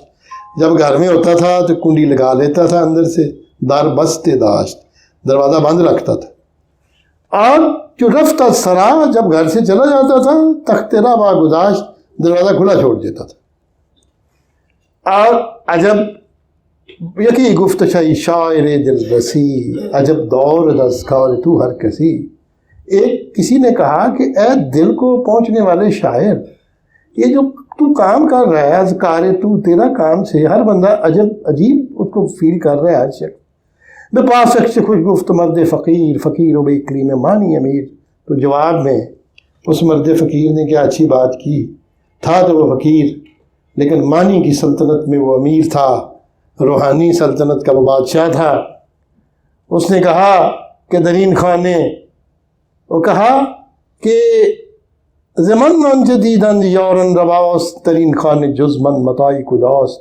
آزمن جدیدن، مجھ سے جو کچھ دیکھا ہے یاروں نے وہ جائز ہے. درین خان جز من متائی کجاست، اس گھر کے اندر میرے علاوہ کوئی مال و متاع کون سا ہے؟ میں ہی تو سب کچھ ہاں. گھر میں ہوں تو سارا مال اندر ہے، جب چلا جاؤ گھر خالی ہو جاتا ہے. ایک ہی کل کائنات ویلیوبل چیز میں ہی ہوں. اور کہتے ہیں غنی دانشین بکاشاناش متائی گرانیس در خاناش.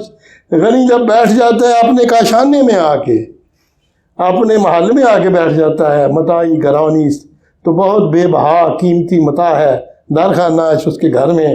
جو ان محفل افروز در خان نیس تو ہی ترزین ہیچ کاشان نیس. جب یہی محفل کو سجانے والا گھر میں نہیں ہوتا تو اس گھر سے زیادہ خالی کوئی جگہ نہیں ہوتی. اب غنی کاشمیری کے حالات تفصیل سے نہیں ملتے. آپ کا نام محمد طاہر تھا اور عشائی خاندان سے تعلق تھا. ابتدائی تعلیم اپنے والد سے حاصل کی، عربی اور فارسی اور دیگر مروجہ علوم آپ نے اس دور کے مشہور شاعر ملا محمد بابا افغانی سے حاصل کی. اعلیٰ تعلیم مدرسہ قطب الدین پورہ میں حاصل کی، جہاں اس کے استاد محسن فانی تھے جنہوں نے بستان مذاہب لکھی ہے، بہت بڑے اسکالر تھے. اور غنی کے چھوٹے بھائی ملا محمد زمان نافع بھی صاحب دیوان شاعر تھے، لیکن ان کا دیوان اب ملتا نہیں ہے. اور انہوں نے کشمیر کی ایک تاریخ بھی لکھی ہے. غنی کے ہم عصر شعراء میں مرزا صاحب تبریزی، ابو طالب کلیم، میر الہی، طغرائی مشہدی، سلیم تہرانی، محمد رفیع نشی، محمد افضل سرخوش شامل ہیں. طغرائی مشہدی سے ان کے تعلقات ٹھیک نہیں تھے کیونکہ مشہدی ان کی برائی کیا کرتا تھا. ویسے ان کے تعلقات کسی سے بھی ٹھیک نہیں تھے، ہر ایک سے لڑتے پھرتے تھے. تو غنی نے طغرائی کے بارے میں کہا ہے، طغرا کے برد روح کشمکش تو جسد، باصاف ضمیرن شد دشمن ز حسد. یہ طغرا جو ہے کہ برد روح کشمکش تو جسد، کہ جسم کے اندر سے جیسے روح کی کشمکش کو چھین کے لے جاتا ہے اور بندے کو پریشان کر دیتا ہے. باصاف ضمیرن، وہ لوگ جن کے ضمیر صاف ہیں، شد دشمن ز حسد، حسد کے مارے ان کا دشمن بنا ہوا ہے. گویت کے برند شیر اشد باب سخن، نامش نہ برند تاب شیر رسد. کہتا ہے میرے شیر جو ہیں، طغرا کہتا ہے بڑے بڑے اہل سخن جو ہیں چرا کے لے جا رہے ہیں. کہتا ہے پہلے تو میں نے یہ دسی کو شیر پڑھتا کون ہے.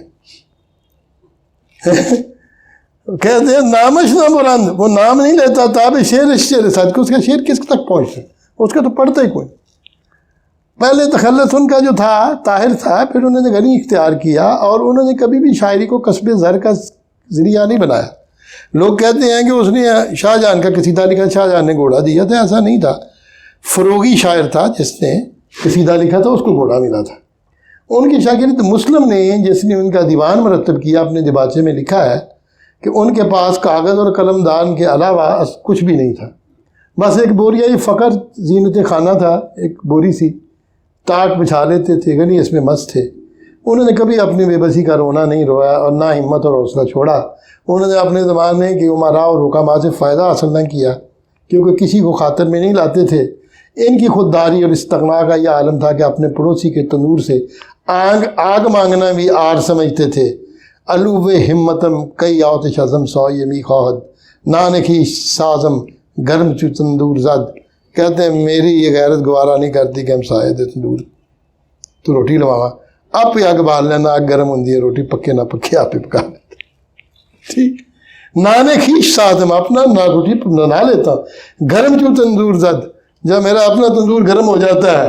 الو میں ہمتم، میری ہمت اتنی بلند ہے، کئی آتش ازم سائے می خواہد، کہ ہم سائے سے آگ کی میں کیوں مانگوں۔ غنی تمام عمر مریض رہے، وہ امراض جسمانی سے تنگ آ چکے تھے اور بڑھاپے میں ہڈیوں کا ڈھانچہ بن کے رہ گئے تھے۔ وہ لکھتے ہیں فقر و فاقہ کرسندیم چو آسیہ گر رسد روزی غبار خاطر ما می شود۔ ہم اپنے فقر اور فاقے پہ خوش ہیں، چکی کی طرح، آسیہ کی طرح۔ جب چکی کو آٹا ملتا ہے تو گرد و غبار میں آٹے کو اڑا دیتی ہے، اسی طرح ہمیں بھی رزق ملتا ہے تو ہم بھی گرد و غبار میں اڑا دیتے ہیں۔ اور اس کے بعد کہتا ہے دائم جوانم از مد ہمت بلند، یعنی زبار منت کس خم نہ گشتائیم۔ کہتے ہیں دائم جوانم، میں ہمیشہ جوان ہوں، از مد ہمت بلند، اور ہمت بلند نے مجھے مد کی طرف سیدھا کھڑا کیا ہوا ہے، کیونکہ یعنی زبار منت کس خم نہ گشتائیم، کسی کے منت کے، کسی احسان کے بوجھ کے تلے اپنے آپ کو سرخم نہیں کیا، اس وقت سیدھے کھڑے ہیں۔ اب ایسا بندہ جو اتنی خودی کی باتیں کرے اور زندہ ویشی کی، ظاہر ہے اقبال کو تو پسند آنا تھا، وہ کشمیری بھی ہو، وہ درویش بھی ہو، اور درس و تدریس بھی کرتے رہے، پڑھاتے رہے، اور ان کی فیملی جو ہے وہ پاکستان میں بھی آ گئے تھے، لاہور میں بھی شاعروں کی تجارت کرتے تھے۔ ان کے کچھ ان کی اپنی اولاد تو نہیں تھی، کوئی ان کے خاندان کے لوگ رشتہ دار جو تھے، تو جیسے کوئی شادی نہیں کی، جو من بے بہر تجرد کا ساشنا نبود یکیس پیر ہن و پوس چن جہان مرا۔ تجرد کے سمندر سے، یعنی تنہا ہونا، شادی شدہ نہ ہونا، غیر شادی شدہ ہونا، میرے سے زیادہ کون آشنا ہو سکتا ہے۔ یکیس پیر ہن و پوس چن جہان مرا، میرے لیے یہ میری سکن اور میرا لباس ایک ہی ہے، ایک کچھ اپنے سکن کا لباس پا کے پھرتا ہوں اور دوسری چیز میرے پاس نہیں ہے۔ اور ان کو جب درد ہوتی تھی جسم میں، مختلف کہتے ہیں بسر بردم غنی ہر چند عمر خود بے مکتب نیا بردم ز خط دشت خیش سر بیرون۔ غنی میں نے ساری عمر مکتب میں بسر کیا، اسکول میں پڑھاتے ہوئے، اور اپنا ڈیزرٹ جو ہے اس سے کبھی بھی اپنا سر باہر نہیں نکالا، ادھر ہی بیٹھا رہا ہوں۔ افتادہ از درس سے درد اعضاء، اب میں درس دینے سے گر گیا ہوں، چھوڑ دیا ہے، کیونکہ میرے اعضاء درد کر رہے ہیں۔ کو شاگردی کے مالد اعضائی مرا، کون ہے شاگرد جو میرے اعضاء کی مالش کرے؟ مجھے تو مالش کرنے والا بھی کوئی نہیں ملتا جتنے میرے شاگرد تھے۔ اقبال کے ساتھ ایک اور پنڈت نہرو کا میں نے ذکر کیا۔ پنڈت نہرو کا میں ڈیٹیل میں نہیں جاؤں گا کیونکہ یہ پھر بات لمبی ہو جائے گی۔ پنڈت نہرو بھی پنڈت تھے، کشمیری تھے، علامہ کو ملنے آئے تھے، لیکن اس جاوید نامہ میں علامہ نے اس کا بھی ذکر کیا ہے، نہرو کا۔ یہ واقعہ تو میں کسی اور موقع پہ آپ کو سناؤں گا، لیکن کشمیر کے بارے میں اقبال کی ایک اور نظم ہے جو شیخ فرید الدین عطار کے طریقے سے لکھی ہے۔ رخت بے کوش مرگشا کوہ تلو دمن نگر، سبز جہان جہان ببین لالے چمن چمن نگر۔ کشمیر میں اپنا رخت سفر لے جاؤ، وہاں جا کے کھولو کشا، رخت سفر کشمیر میں لے جا کے کھولو، وہاں پہ پہاڑ، ٹیلے اور وادیاں دیکھو، کوہ تلو دمن نگر، سبز جہان جہان ببین۔ سبزوں کے جہان دیکھو، گرینری کے لالے چمن چمن نگر، اور چمن بھرے ہوئے لالے کے پھولوں سے دیکھو، باد بہار موج موج، مرغے بہار فوج فوج، سلسلو زور زوج سوج، برسر نارون نگر۔ بہار کی ہوا جو ہے باد بہار، اس کی موجیں لہریں ایک ایک کر کے اٹھ رہی ہیں، اور مرغے بہار فوج فوج، بہار کے پرندے فوجوں کی طرح نازل ہو رہے ہیں۔ اور کہتے ہیں سلسل و سار، سار بھی ایک پرندہ ہے، سلسل کہتے ہیں اس کو، کمری کو، کمری اور سار جو ہیں زوج زوج، جوڑے جوڑے ہو کے برسر نارون نگر، انار کے درخت کے اوپر بیٹھ کے گا رہے ہیں۔ ان کو دیکھو، تانا فتح بزینتش، چشمے سپہر فتنہ باز، بستے بے چہرہ یہ زمین، برقع نسترن نگر۔ نسترن وہ پھول ہے جس کو نسرین کہتے ہیں عرب میں، یہ شاید نرگس ہے۔ اقبال کہتے ہیں یہ زمین اتنی خوبصورت ہے کہ اس نے اپنے چہرے پہ برقع ڈالا ہوا ہے نسرین کے پھولوں کا، تاکہ آسمان کی فتنہ باز نگاہیں جو ہے زمین کے اوپر تہنا فتح بے چہرہ زمین، چہرے کے زمین پہ نہ پڑے، میں تانا فتح بے زینتش، اس کی زینت پہ نہ پڑے، چشمے سپہر فتنہ باز، اس فتنہ باز آسمان کی نگاہ، اور بستے بے چہرہ ہے زمین، زمین کے چہرے پہ بندھا ہوا برقع نسترن نگر، نسترن کے پھولوں کا برقع دیکھ لو۔ لالے سے خاک بردمید، موج بے آب جو تپید، ندی میں پانی کی لہر جو ہے وہ تڑپ اٹھی ہے، اور خاک سے لالے کے پھول کھل گئے ہیں۔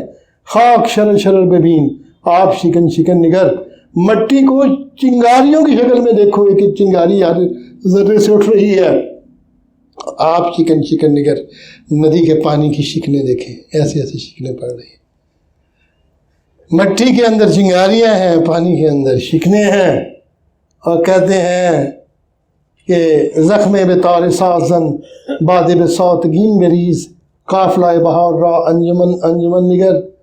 ساز کی تار کے اوپر زخمہ مارو، مزراب، پلنکن، اور کہتے ہیں باد بے سوتگین بریز، بڑے سے پیالے کے اندر شراب ڈال لو، قافلہ بہار را، اور بہار کے قافلے کو، انجمن انجمن نگر، بہار کے قافلے کی ایک ایک انجمن جو ہے اس کو دیکھ لیں۔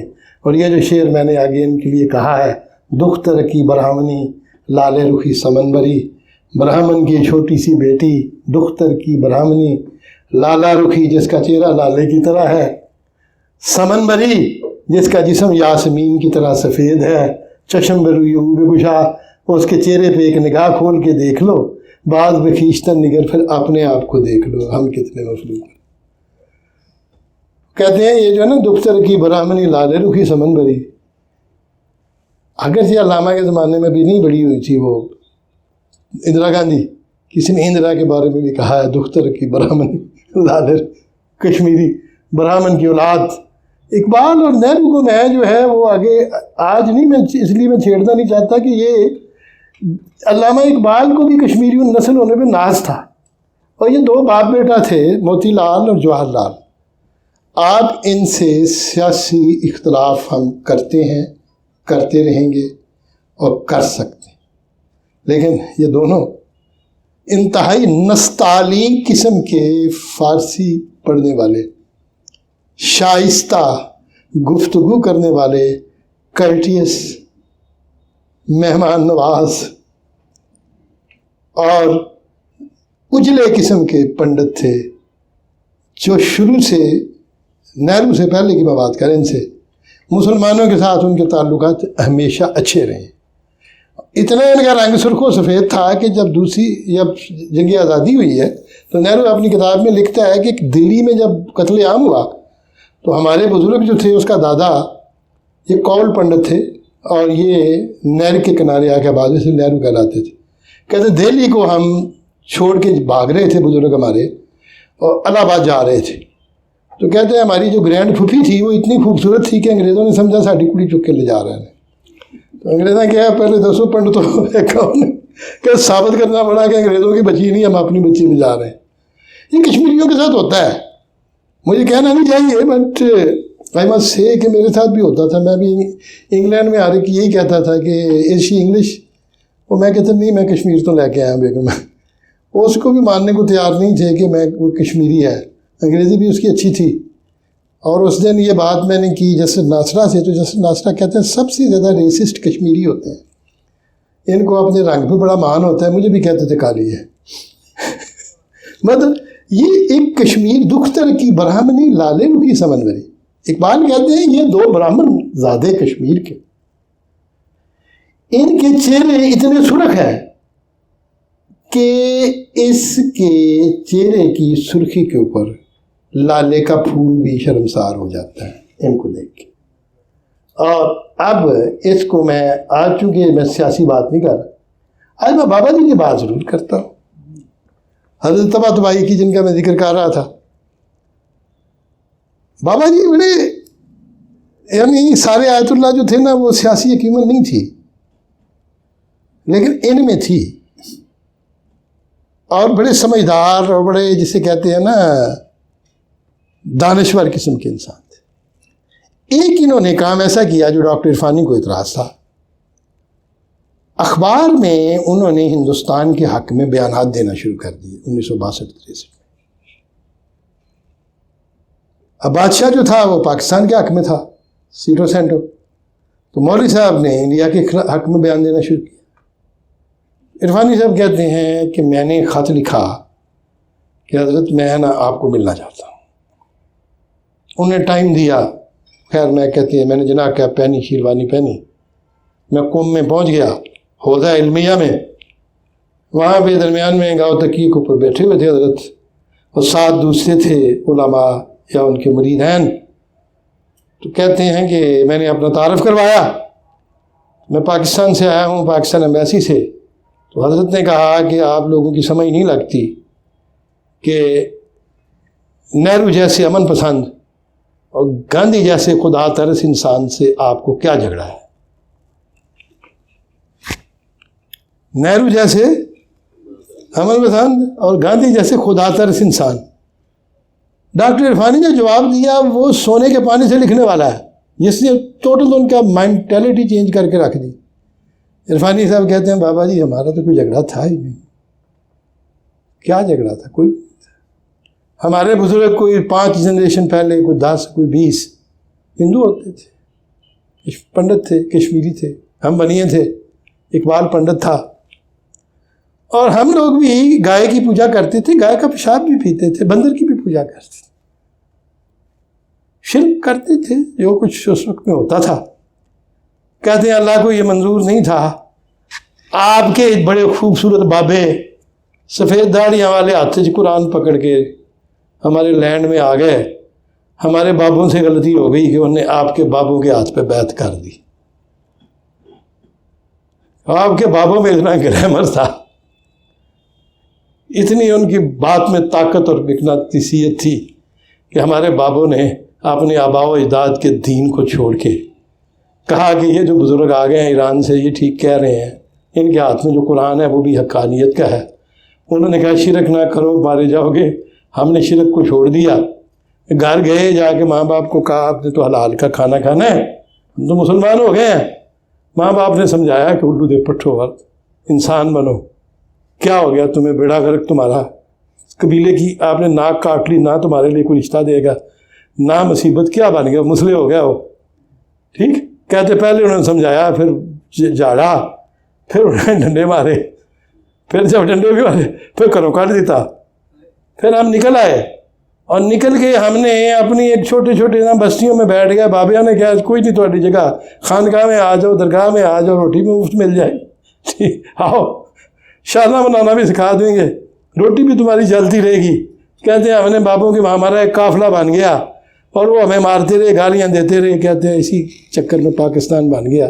آج تک وہی چکر چل رہا ہے, کدی سمجھانے نے, کدی ڈنڈے مار دینے, کدی گھروں کٹ دینے نے. نہ تواڈے بابے آؤندے نہ مصیبت پہندی. پھر بھی نہرو جیسے امن پرست تے گاندھی جیسے خدا ترس انسان نال اسی کٹھے رہندے, تسی بھی خوش رہندے. کہتے ہیں these words changed the heart of that man. نے کہا ہمارا کوئی قصور نہیں ہے، بابیاں دا قصور ہے، تسی کلے سن نے خوبصورت بابے شاہ ہمدان نو نہ بھیجتے۔ کہتے ہیں کہ اب میری بات کا اتنا اثر ہوا کہ حضرت تو خاموش ہو گیا نا، بڑے ٹھنڈے ہو گیا، تو چند ایک ان پڑھ قسم کے بھی تھے، لیکن حضرت اگر یہ حالات ہیں انڈیا میں، جو یہ کہہ رہے ہیں مسلمانوں پہ ظلم ہو رہا ہے، مار رہے ہیں کشمیری پہ، تو کیوں نہ ہم ایک کاف بنائیں، ایک گروپ سفارتی علماء کا، اور جا کے ہندوستان کی گورنمنٹ کو سمجھائے۔ میں نے کہا کہ جڑا پاکستان بن گیا ہے تو سمجھان نال پہلے انہوں تو سانبھ لو، پھر باقی بھی سانبھ لو۔ اس کے بعد پھر حضرت نے کبھی پاکستان کے خلاف بات نہیں کی۔ یہ ایک داستان میں نے اس لیے سنائی کہ یہ ڈاکٹر عرفانی کی کتاب ہے، ایران صغیر، تذکرہ شعرائے فارسی کشمیر، خواجہ عبدالولی عرفانی، جس میں بادشاہ نے کہا تھا کہ اس کتاب کا آئیڈیا تمہیں کہاں سے ہے۔ تو عرفانی صاحب کی ایک اور کتاب the songs of Rumi and Iqbal, اب اقبال کہتے ہیں، میں آج تھوڑا سا ٹائم لوں گا، آج بیگم کو میں نے کہا 4:45 آنا، میں 4:30 تک پڑھاؤں گا۔ اب میں آ گیا ہوں کہ حضرت اقبال رحمۃ اللہ علیہ مولانا روم کا ہاتھ پکڑ کے پہنچ گئے ہیں حضرت امیر کبیر شاہ ہمدان کے پاس۔ حرف رومی در دلم سوزی فگند، آہ پنجاب ان زمین ارجمند، کہ لاہوروں آگے سے وہ اس کا شرف النساء کا مزار دیکھ کے پنجاب کا ماتم کر دیا تھا۔ آہ پنجاب ان زمین ارجمند، خدا حافظ ہے پنجاب کی سرزمین جو بڑی ارجمند عزت والی تھی۔ اور حرف رومی در دلم سوزی فگند، رومی کے حروف نے میرے دل میں سوز پیدا کر دیا ہے۔ از تپ یارن تپیدم در بہشت، کونے غم ہارا خریدم در بہشت۔ جو دوست تھے ان کا جو بخار چڑھا ہوا ہے لوگوں کو، تپ یارن، میرے لوگ جو ہیں وہ بخار سے گرم ہیں، تپ رہے ہیں، تڑپ رہے ہیں، کشمیر کے بھی اور پنجاب کے بھی۔ از تپ یارن تپیدم در بہشت، بہشت میں جا کے میں ان کے بخار کی وجہ تڑپنے لگا اپنے دوستوں کے۔ اور کونے غم ہارا خریدم در بہشت، اور پرانے غم جو میں چھوڑ آیا تھا دنیا میں، بہشت میں نے دوبارہ ان کو خرید لیا۔ کونے غم ہارا خریدم در بہشت۔ پھر فرماتے ہیں تادرے کہتے ہیں تادر ان گلشن صدائی دردمند، از کنارے حوض کوثر شد بلند۔ پھر اس گلشن کے اندر حتیٰ کہ در ان گلشن، اس باغ کے اندر جنت کے، صدائی دردمند، ایک دردمند آواز آئی، از کنارے حوض کوثر شد بلند، حوض کوثر کے کنارے سے وہ بلند ہوئی۔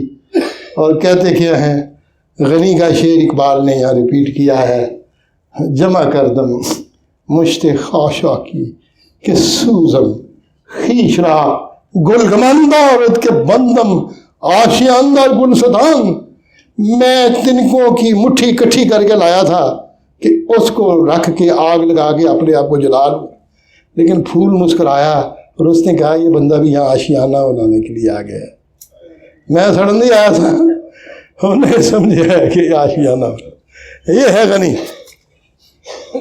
میں آج آپ کو یہ کہتا ہوں کہ فارسی پہ کسی کا اجارہ نہیں ہے، کشمیریوں کا بھی وہی ہے زبان، پنجابیوں کی وہی ہے، لیکن اس شاعری کے اندر وہ کڑک ہے، وہ طاقت ہے۔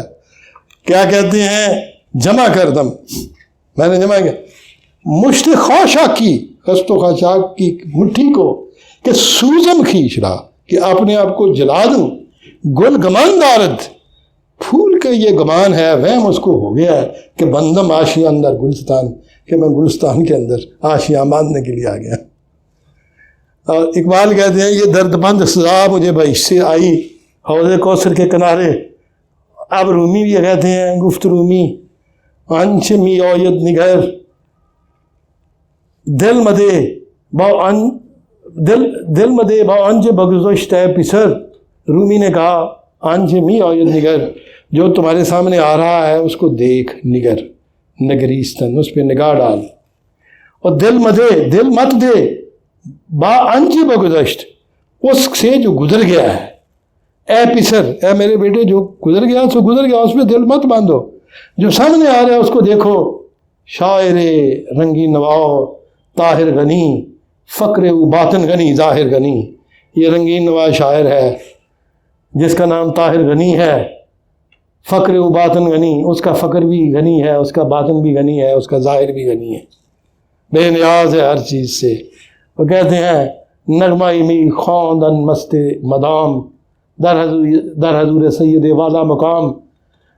نغمہ ہی ایک نغمہ می خواند گا رہا تھا، ان مست مدام، وہ ہمیشہ کا مست، مدام ہمیشہ، ہمیشہ سے جو مست غنی نغمہ گا رہا تھا، در حضور سید والا مقام، وہ والا مقام سید السادات اس کے سامنے، اس کے حضور میں گیت گا رہا ہے، اور کہتے کیا ہے؟ سید السادات سالار عجم دست معمار تقدیر امم۔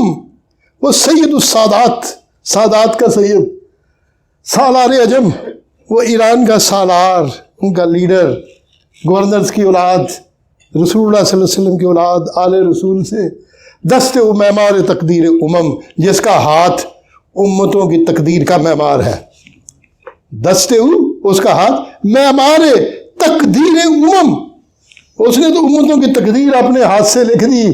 تا غزالی در سے اللہ گرفت، ذکر و فکر از دود مانے گرفت۔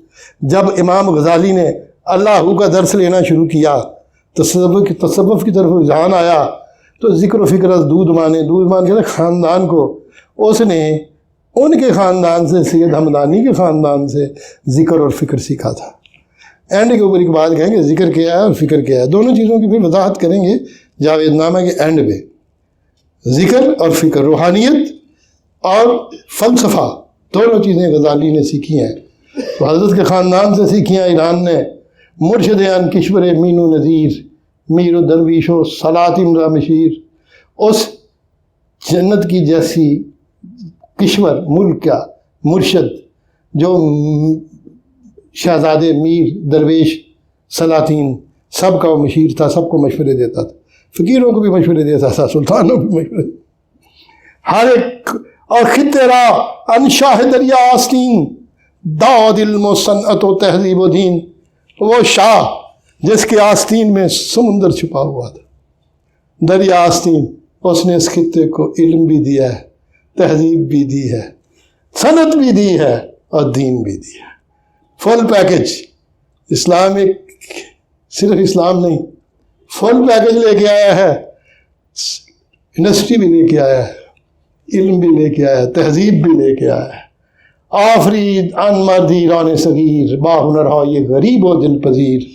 اس عجیب و غریب ہنروں کے ساتھ جو دل کو موہ لیتے تھے، دل پذیر تھے۔ آفرید ان مردی ایران صغیر، کشمیر کے اندر اس بندے نے لٹل ایران بنا دیا ہے اپنی کوششوں کے ساتھ۔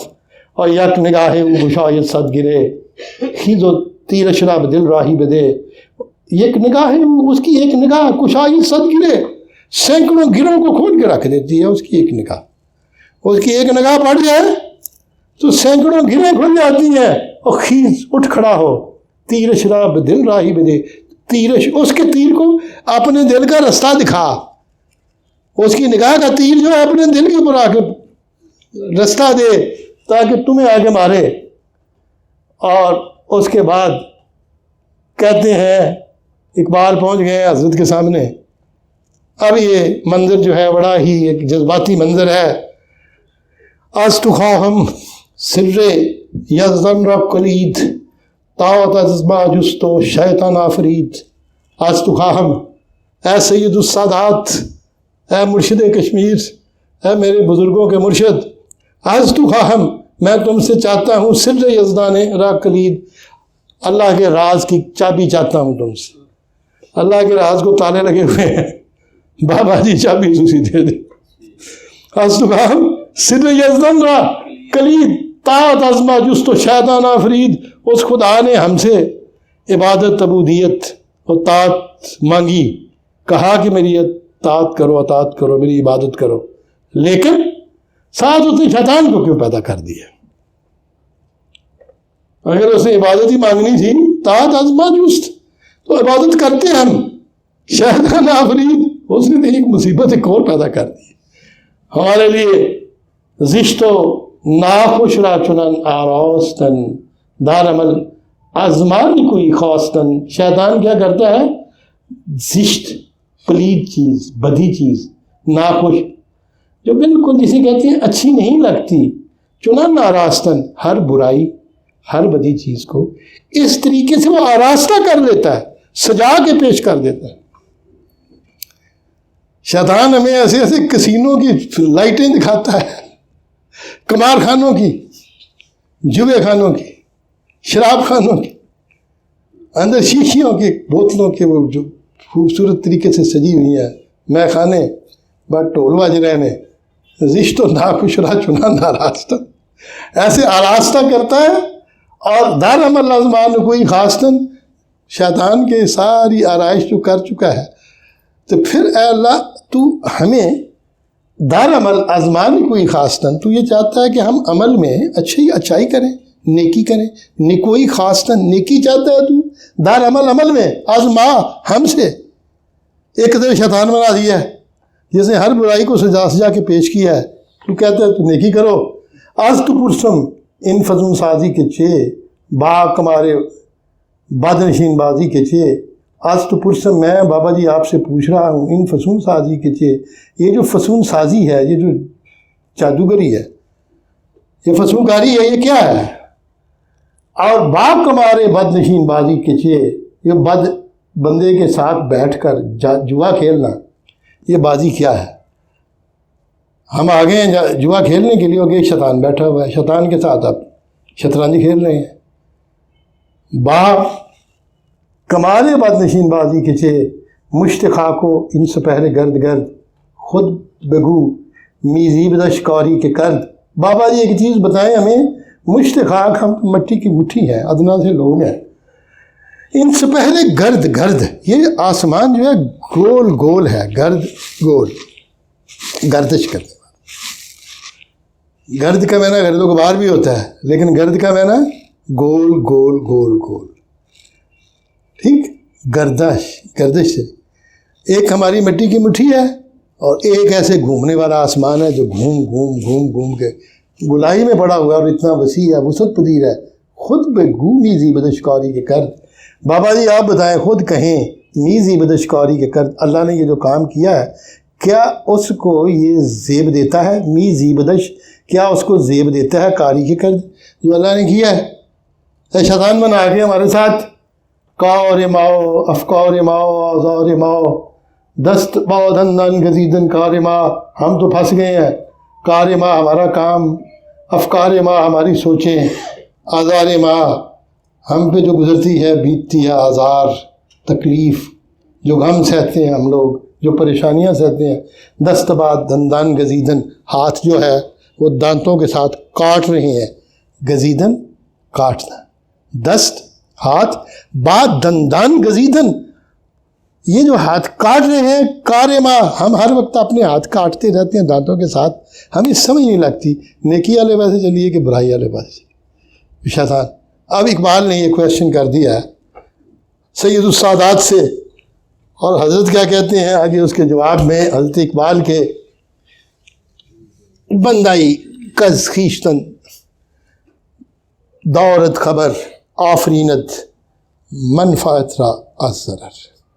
بندائی وہ انسان، بندائی کز خیشتن دارت خبر، کہ از جو اپنے آپ سے، خیشتن اپنے آپ سے خبر رکھتا ہے، وہ بندہ جس کو اپنا پتہ ہے، آفرینت منفعت را از ضرر، وہ آفری پیدا کر لیتا ہے، خود بنا لیتا ہے، منفعت فائدہ ضرر سے، برائی سے بھی وہ اچھائی ڈھونڈ لیتا ہے، اور ضرر سے بھی وہ منفعت بنا لیتا ہے۔ اسی طرح ہے جیسے سانپ کا زہر جو ہوتا ہے، اس سے ہم اس کا تریاک بنا لیتے ہیں، اینٹیڈوٹ، سانپ کے زہر سے۔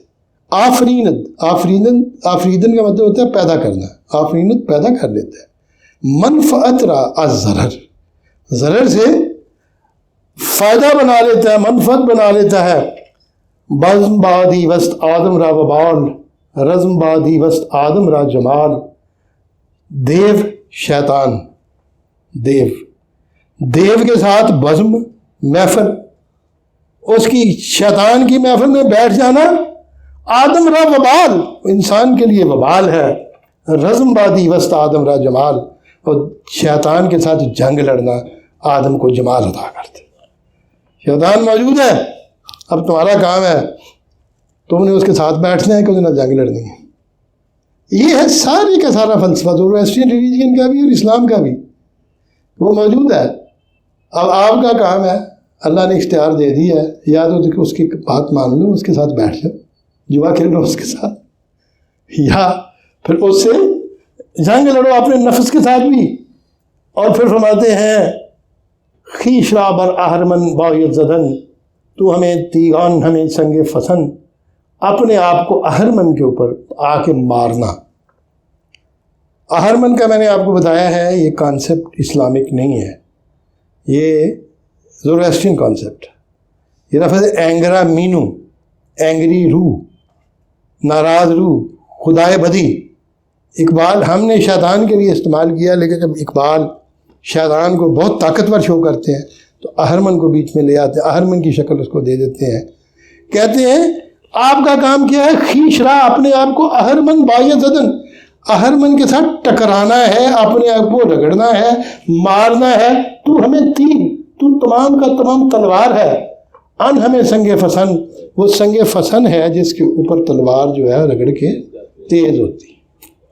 وہ نہ رگڑو اپنے آپ کو، مارو اپنے آپ کو، سر مارو، اس کو سنگ فسن بنا دو، پھر آپ کی تلوار میں آئے گی جمع تیز تر شو تافتد ضرب تو سخت، ورنہ باشی درد و گیتی تیرے وقت۔ اب تیز تر شو، اپنے آپ کو تیز کر لے، تلوار کے رگڑ رگڑ کے تیز کرنا، کٹنگ ایج، اس کو آپ نے شارپن کرنا، تیز تر کردن یہاں شارپن کرنے کو ہے، دوڑنا نہیں ہے۔ تیز تر شو، اپنے آپ کو شارپ کر لے، طافتت ضرب، تاکہ تیری ضرب جو ہے سخت آ کے پڑے، جہاں لگے کاٹ کے رکھ دے، ورنہ باشی درد ہوگی تیرے وقت، ورنہ تو دونوں جہانوں میں تیرا وقت ہو جائے گا، تیری تقدیر کے اندر اندھیرے آ جائیں گے۔ اب تاریکی اور روشنی یہ بھی زوروسٹرین کانسیپٹ ہے۔ تاریکی میں نے آپ کو بتایا تھا شیطان کا ہے، برائی ہے، کہ اگر تو نے یہ کام نہ کیا، اگر اس کے ساتھ ہو گیا تو پھر تیرا قسمت بھی جو ہو جائے گی، اندھیری ہو جائے گی، اور تو بھی اس ظلمات سے روشنی میں نہیں آ سکتا۔ اور اب زندہ رود زید آدم زیر گردن آدم آدم را خورد، ملتی بر ملتی دیگر چرد، شاہ ہمدان کو جواب دیتے ہیں زیر گردن، اس آسمان کے نیچے، آدم آدم را خورد، بندہ بندے کو کھا رہا ہے۔ میں نے افریقہ میں کام کیا ہوا ہے ان قبائل کے ساتھ جو بندے کھاتے ہیں، آدم آدم را خورد، ملتی بر ملتی دیگر چرد، ایک قوم دوسری ملت کو چر جاتی ہے، گھاس کی طرح کھا جاتی ہے، ایک قوم دوسری قوم کو تباہ و برباد کر لیتی ہے۔ جان سے اہل خطے سوزت چون سپند، خیدت از دل نہ رہو یہ درد مند۔ یہ اہل خطہ جو ہیں کشمیر کے لوگ، جان از اہل خطہ، ان کی جان جو ہے سوزت چون سپند، سپند کی طرح جل رہی ہے۔ سپند ایک ایسا دانہ ہوتا ہے جو آگ کے اندر پڑتے تو پھک کر کے باہر، ٹھا کر کے باہر۔ اس خطے کے لوگوں کی جان جل رہی ہے اس طریقے سے جیسے سپند جلتا ہے۔ اور خیدت از دل نہ رہا یہ درد مند، خیدت از دل، ان کے دل سے اٹھتے ہیں، نہ رہا یہ درد مند، ایسے درد مند نالے، زیر کو در راہ کو خوش گل ملتیست، در جہان تر دستی آیتیست۔ یہ جو قوم کی میں بات کر رہا ہوں کشمیریوں کی، زیرک بھی ہیں، بہت ہی وائز ہیں، بہت ہی سمجھدار قسم کے لوگ ہوتے تھے، دراک، چیز کی تہہ کو پہنچنے والے، درک ان کا جو ہے کسی چیز کو انڈرسٹینڈنگ ان کی سب سے اچھی ہے، خوش گل، خوبصورت بھی ہے۔ یہ پوری قوم جو ہے بڑی خوبصورت ہے، یہ پوری قوم جو ہے یہ بڑی سمجھدار ہے، ہر چیز کی تہہ پہ پہنچ جاتی ہے۔ در جہاں تر دستی، ہاتھ دست، ہاتھ تر، گیلا ہاتھ، تر دستی کہتے ہیں وہ بندہ جو بہت زیادہ ہنر مند ہو، جو بندہ بہت زیادہ ہنر کا کام کرے گا وہ ہاتھ گیلا رہے گا، تیل لگاتا رہے گا، ایسے رگڑتا رہے گا، چیز کو ساتھ پلے کرتا رہے گا، بار بار ہاتھ کو تر کرتے ہیں، اس کو کہتے ہیں تر دست. در جہاں تر دستی ہے وہ آیت ہی اس دنیا کے اندر، اس کشمیر کے ہنرمندی جو ہے، تر دستی جو ہے وہ آیت ہے، نشانی کی طرح، اللہ کی نشانی کی طرح.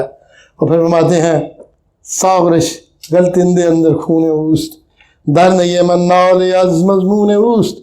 ساغرش اس کا ساغر جو ہے، اس کا جام، غلطندہ لڑک رہا ہے اندر خون اوست، اس کے خون کے اندر اس کا جام، تو اس کی اپنے خون کے اندر کنا بازیاں لگا رہا ہے. اس کو تو حوصلہ ہی نہیں ہوتا کہ جام کو پکڑ کے اس میں ڈال کے کچھ پیے. اس کا اتنا خون بہہ رہا ہے کہ اس کا جام جو ہے غلطندہ لڑک رہا ہے در خون اوست. اس کے خون میں نئے در نئے من، میری بنسری میں نال از مضمون اوست، جو رونا دھونے کی آواز ہے وہ اسی کے مضمون سے ہے. آج خودی تب بھی نصیب افتاداست، یہ خودی سے بے نصیب ہو کے گر گئے ہیں. آج پوری قوم جو ہے خودی کا ان کو کوئی پتہ نہیں، سیلف رسپیکٹ ان کی ختم ہو گئی ہے. در دیار خود غریب افتاداست، اپنے دیار کے اندر، اپنے وطن کے اندر ہی غریب الدیار ہو کے گر گئے ہیں. اپنے ملک میں ہی غریب الدیار ہو گئے ہیں، ڈسپلیسڈ ہو گئے ہیں. مراسی کہنے سن نا بچپن کشمیر کا مسئلہ حل ہو گیا ہے، اراکانہ دیا مندیا پہ لے در دیار خود غریب افتاداست، اپنے ہی دیار میں وہ اجنبی ہے. دست مزد او بدست دیگران ماہی رودش پشست دیگران. مزد کہتے ہیں مزدوری کی جو مال ملتا ہے، مزد، ہر کے کارکرد مزد یافت، مزدور جو محنت کر کے لیتا ہے. دست مزد اس کے ہاتھ کے کام کی مزدوری، دست مزد اس کے ہنر کا صلہ. دست مزد او بدست دیگران، جو اس کو ملنا چاہیے تھا وہ دوسروں کے ہاتھ میں چلا گیا. بدست دیگران، دوسرے لوٹ کے لے گئے ہیں. اور ماہی رود شرود کہتے ہیں دریا کو، اس کے دریا کی مچھلی بشست دیگران، اس پہ دوسرے لوگوں نے شست لگائی ہوئی ہے، نشانہ لگایا ہوا ہے. اس کی مچھلیاں اس کی ہیں سمندر کے اندر، نشانے پہ کسی اور کی ہیں. دوسرے آ کے اس کو لوٹ کے لے جا رہے ہیں. کاروان ہاسوی منزل گام گام کارے او ناخوب بھی اندام و خام. منزل کی طرف کاروان جو ہے ایک ایک قدم آہستہ آہستہ بڑھا رہے ہیں. کارے او ناخوب، اس کا کام بھی برا ہے، ناخوب، اس میں کوئی خوبی نہیں ہے، اس کی ڈیسٹنی کوئی نہیں ہے. بے اندام و خام، نہ اس کے کام کا کچھ اس کو ملتا ہے، اس کو صورت نکلتی ہے. اندام اس کے اعضاء بھی نہیں نظر آتے جو کام کرتا ہے، خام رہ جاتا ہے. از غلامی جذبہ یہ بمرد، آج ہی اندر رگے تاکش فسرد. غلامی کی وجہ سے اس کے جذبے مر گئے ہیں، اور اس کے تاک کی رگ میں، تاک انگور کی بیل، اس کے انگور کی بیل کی رگ کے اندر جو آگ تھی وہ بجھ گئی ہے. تانا پنداری کے بود دستین چنین جبہ راہ ہموار سود دستین چنین. تاکہ تو یہ نہ سمجھ لے، پنداشتن سمجھ لے، تانا پنداری، تو یہ مت سمجھ کہ بود دستین چنین، کہ ہمیشہ ایسے تھی. ان چنین اسی طرح ہوتی تھی یہ قوم. جبہ راہ، جبہ کہتے ہیں اس کو پیشانی کو، جبین کو. ہموارے کہتے ہیں ہمیشہ. جبہ راہ ہموارے سود دستین چنین، کہ اپنی پیشانی جو زمین پہ رگڑ رہی ہے غلاموں کی طرح، یہ کیا ہمیشہ ہی طرح رگڑتی رہی؟ یہ نہیں تھا. در زمانی صف شکن ہم بوداست چیرا و جن باز و پردم بوداست. ایک زمانے میں یہ صف شکن بھی ہوتے تھے، یہ چیرا غالب بھی آتے تھے، جان باز بھی ہوتے تھے، پردم بھی ہوتے تھے. پردم فریش ان دا وار، جنگ لڑنے والے. کو ہائے خنگ سارے او نگر آج شین دستے چنارے او نگر. خنگ کہتے ہیں گھوڑے کو. بعض خنگ فکر تم جولان گرفت. خنگ سار، گھوڑوں کے دوڑنے کی زمین. کوہ سار، خنگ سار. کو ہائے، ان پہاڑوں کو دیکھو. خنگ سار، جو گھوڑوں کے بھاگنے کی جگہ تھی، او نگر، اس کو دیکھو. آج ہی دستے چنارے او نگر، اس کے جو چنار کے درخت کے پتے ہیں جو ہاتھ کی طرح کے ہیں، ان کی آگ دیکھ لو. آج ہی دستے چنارے او نگر در بہارن لال میری زد سنگ خیزد از خاکش کی طوفان رنگ. بہاروں میں لال میری زد سنگ، اس کے پتھروں سے ٹوٹ ٹوٹ کے لال گرتے ہیں اس کے پتھروں کے اندر. زمرد، یاقوت، وخیدت خاک الشکی طوفان رنگ، اور اس کی خاک سے رنگوں کے طوفان اٹھتے ہیں جب بہار ہوتی ہے۔ لکا کہتے ہیں، یہ لکا کو آپ جی دبے کو بھی کہتے ہیں، لکا شرم کا، اور لکا کہتے ہیں جیسے بادل کا ایک ٹکڑا سا ہوتا ہے نا چھوٹا سا، اس کو لکا ابر رواں، ایک چھوٹا سا ٹکڑا جو اڑ رہا ہوتا ہے اس طریقے سے، یا نشان لکا ہے ابر در کوہ دمن پمبائے پر رن از کمانے پمبا زن۔ اس بادل کے جو ٹکڑے ہیں چھوٹے چھوٹے، اس کے پہاڑوں کے اوپر، اس کی وادیوں کے اوپر، لکا ہے ابر در کوہ دمن پمبے پر رن از کمانے پمبا زن۔ پمبا کہتے ہیں روئی کو، پمبا زن جو روئی کو دھنتا ہے، اور اس سے روئی کے چھوٹے چھوٹے ٹکڑے اڑتے ہیں، گالے اڑتے ہیں اس میں۔ پمبا زن اس کو کہتے ہیں، اقبال کہتے ہیں جیسے پمبا زن کی کمان سے روئی کے چھوٹے چھوٹے ٹکڑے اڑتے ہیں، اسی طرح کشمیر کے پہاڑوں اور وادیوں کے بادلوں کے ٹکڑے ہیں چھوٹے چھوٹے۔ کوہ دریا غروب۔ اب یہ شعر جو ہے نا، اس کے لیے ہم تھوڑا لمبا نہیں کریں گے، لیکن اس شعر کو ذرا ہضم کرنا ہے آپ نے۔ اس کے بعد میں اقبال کیا کہتا ہے؟ کوہ دریا غروب و آفتاب، کشمیر کے پہاڑ، کشمیر کے دریا، یہاں سمندر تو نہیں ہے نا، وہاں دریا تو ہے نا، سارے دریا، سندھ بھی ادھر گزرتا ہے، چناب بھی گزرتا ہے، جل بھی۔ کوہ دریا غروب آفتاب، آفتاب غروب ہو رہا ہو، پہاڑ اور اس کے دریاؤں کی طرف، کشمیر کی طرف جب دیکھیں، من خدا را دیدم انجا بے حجاب، میں نے تو اللہ کو بھی وہاں بغیر پردے کے دیکھ لیا۔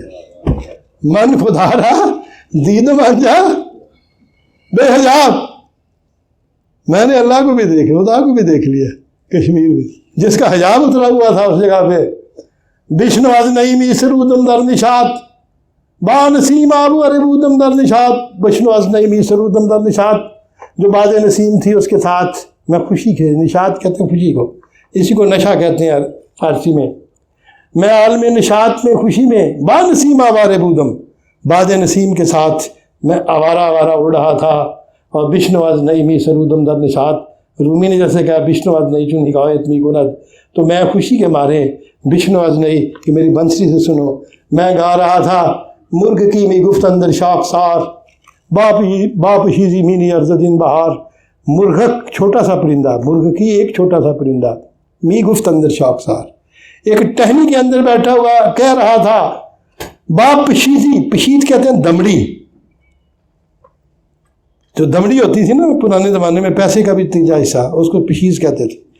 باپ پشیزی مینی ارزد، ایک دمڑی کی قیمت بھی نہیں لگتی اس بہار کی، یہ بہار جو بھی ہے، وہ پرندہ کہتے ہیں یہ تمہیں نظر آ رہی ہے، یہ ان مظلوم لوگوں کی نظر میں تو کچھ بھی نہیں ہے جن کو کھانے کو کچھ نہیں ملتا، یہ بہاریں ہوں گی،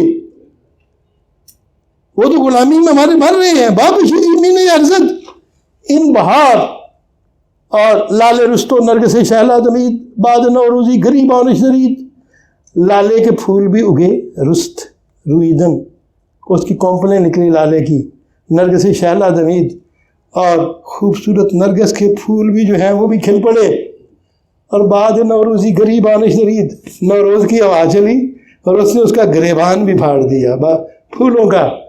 اور عمرہ بالید ازین کوہ کمر، نستر از نور کمر پاکیزہ تر، عمرہ کئی عمریں، بالید ازین کوہ کمر، اس پہاڑ اور وادی سے بالیدگی کرتے رہے ہیں، پھلتے پھولتے رہے ہیں۔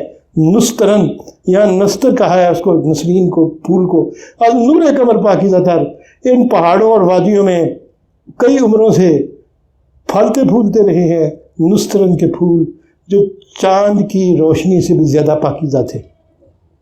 عمرہ گل رخت بر بست و گشاد، خاک مادیگر شہاب الدین نژاد، عمرہ کئی عمریں، گل رخت بر بست و گشاد، پھول اپنا رخت سفر باندھتے بھی رہے اور کھولتے بھی رہے، لیکن بدقسمتی سے اس زمین کے اندر کبھی بھی سلطان شہاب الدین پیدا نہیں ہو سکتے۔